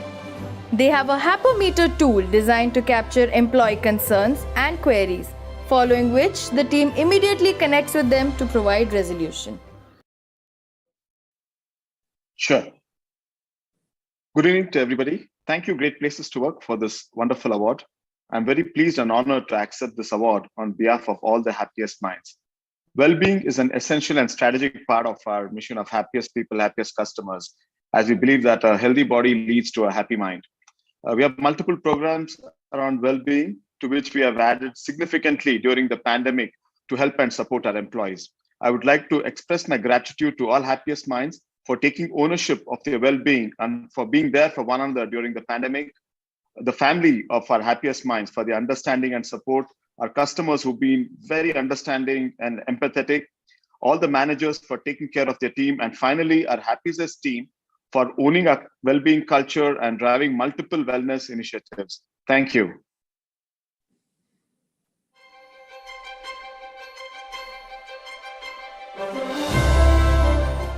Our next winner is Indegene. Congratulations, team. They foster multiple communities at work, such as Hobby Club, My Health Matters communities, and others to enhance employee engagement and wellness.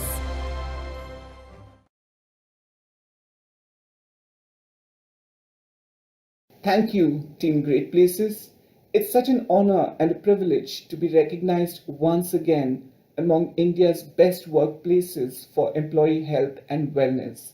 This recognition means a lot to us. Thank you for that. At Indegene, as a healthcare-focused company, we've always looked at employee health and well-being as a core people proposition. But through the pandemic years, of course, this has taken a dimension of its own. Today, our comprehensive and well-rounded approaches is impacting so many lives directly and indirectly among our employees and their loved ones. And this means a lot to us. It continues to inspire us. Thank you so much once again for the recognition. Congratulations to those who won and also to those who participated. Thank you.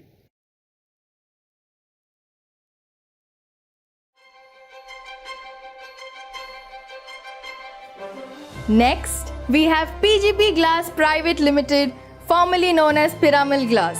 Congratulations! They drive manufacturing excellence initiatives where each employee is part of one area management team and one Parivartan team to create a sense of community. Good evening, everyone.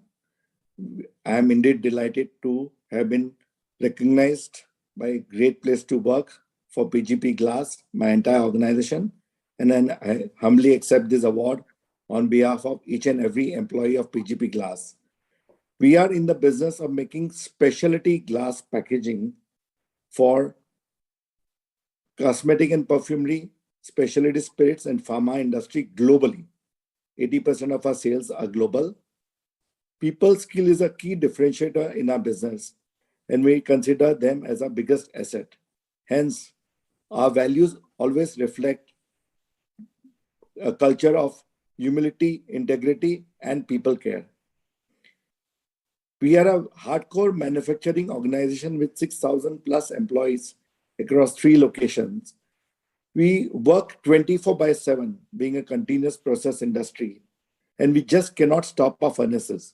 So whether it came into pandemic or not, we had people on the ground in the organization working for us. And during the last year, we had a change of ownership. We ensured zero layoff of any employees or contract employees.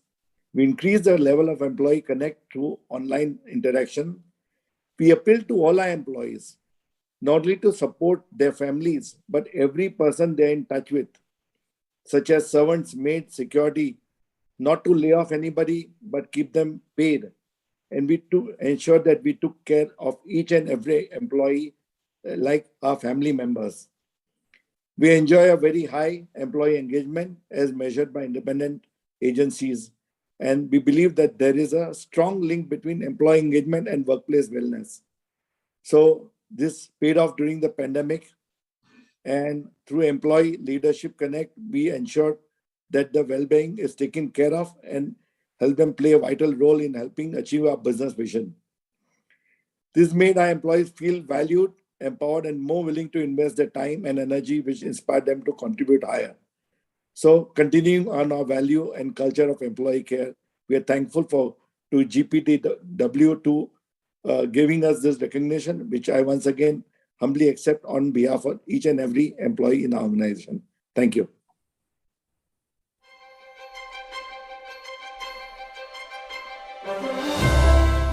Our next winner is Randstad India. Congratulations to the team. They regularly communicate and instill their employee value proposition in line with their mission statement, making work meaningful, which increases accountability among employees. Good evening all, and thank you GPTW. I am privileged and thrilled for Randstad India to be part of this study for the second year in a row and also emerge as one of the best workplaces in health and wellness. It reaffirms our commitment to building a future-ready organization, helping our colleagues make work meaningful, and promoting a healthy and happy workplace.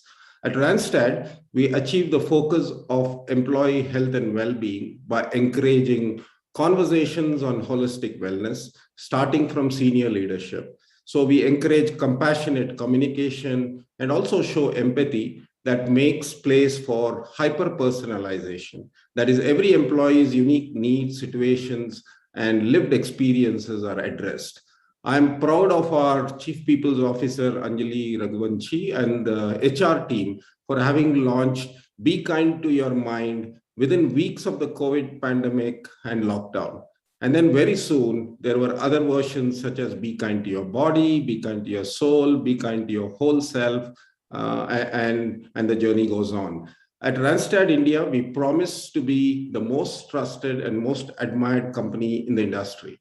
I owe this recognition to all our clients, vendor partners, and talent, and the management and leadership team who took pride in putting health and wellness on top of the agenda. Again, I am humbled by this recognition, and it fuels our mission of employee well-being and helps us prepare for glory. Thank you.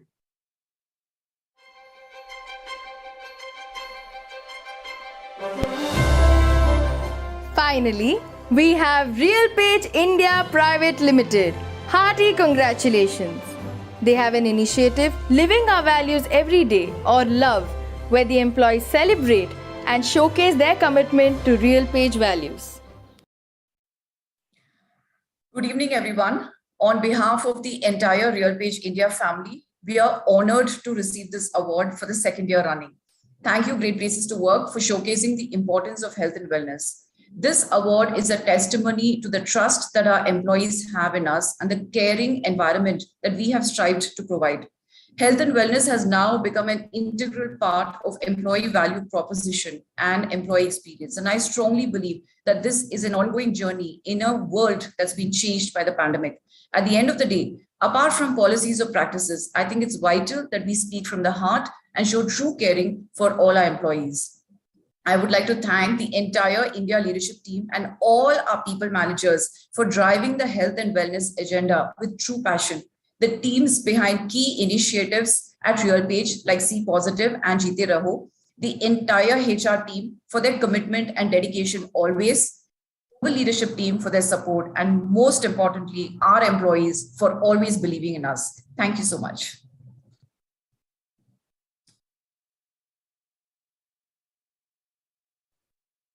Heartiest congratulations to all our winners and their teams. I'm sure I speak on behalf of everybody here that your relentless dedication towards putting mental health and wellness, whether holistic wellness, everything center stage, really inspires all of us. We salute your commitment towards creating a workplace that promotes holistic well-being. Thank you and congratulations once again from the entire team. Everybody, please note that you can visit the lobby and click on the feedback tab to provide your candid responses for the entire evening. We would love to hear from you and how your experience was through the entire ceremony. As I sign off for the evening, I would like to call upon Preeti Malhotra to give the vote of thanks, unveil our reports and the wall of fame. Preeti, welcome and over to you.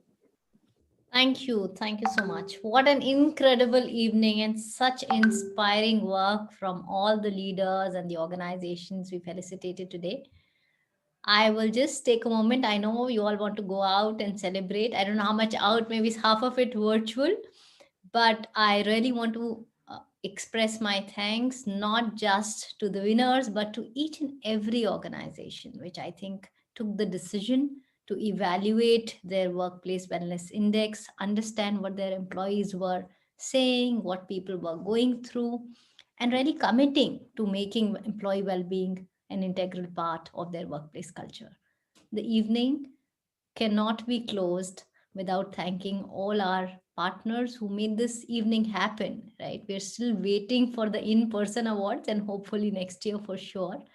But to make the virtual awards happen, we have our partner on the platform that you see, that is Dreamcast. They have worked with us, in fact, I think almost the entire 2 years on every event that we have done. So very, very thankful to the team, our production partners, and of course, our partners, Medibuddy. I think they have been with us from the time we unveiled the framework, and we had completely different plans.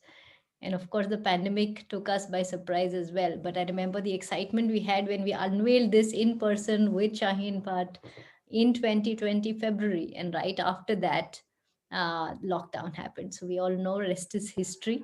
But today it is so fulfilling to see and listen to the voice of, I think, over 2.4 lakh employees. Through this research, we have some very incredible findings, and we will be sharing those with you. Today evening is to celebrate and really go home and thank everyone who allows us to be ourselves and be our best selves at work, at home, for our near and dear ones. And thank you once again to everyone who made this happen. Of course, last but not the least, also the Great Place to Work team that works behind the scenes most of the times to bring this to you. So thank you, everyone. Enjoy yourselves, and congratulations once again to all the leaders and all the employees whose organizations we felicitated today. Without much further ado, let's have the Wall of Fame for both the sets of our winners. Our research reports from Medibuddy, our partner, they have done interesting research on workplace wellness. And of course, our research and our key findings, which will soon reach all of you. Thank you.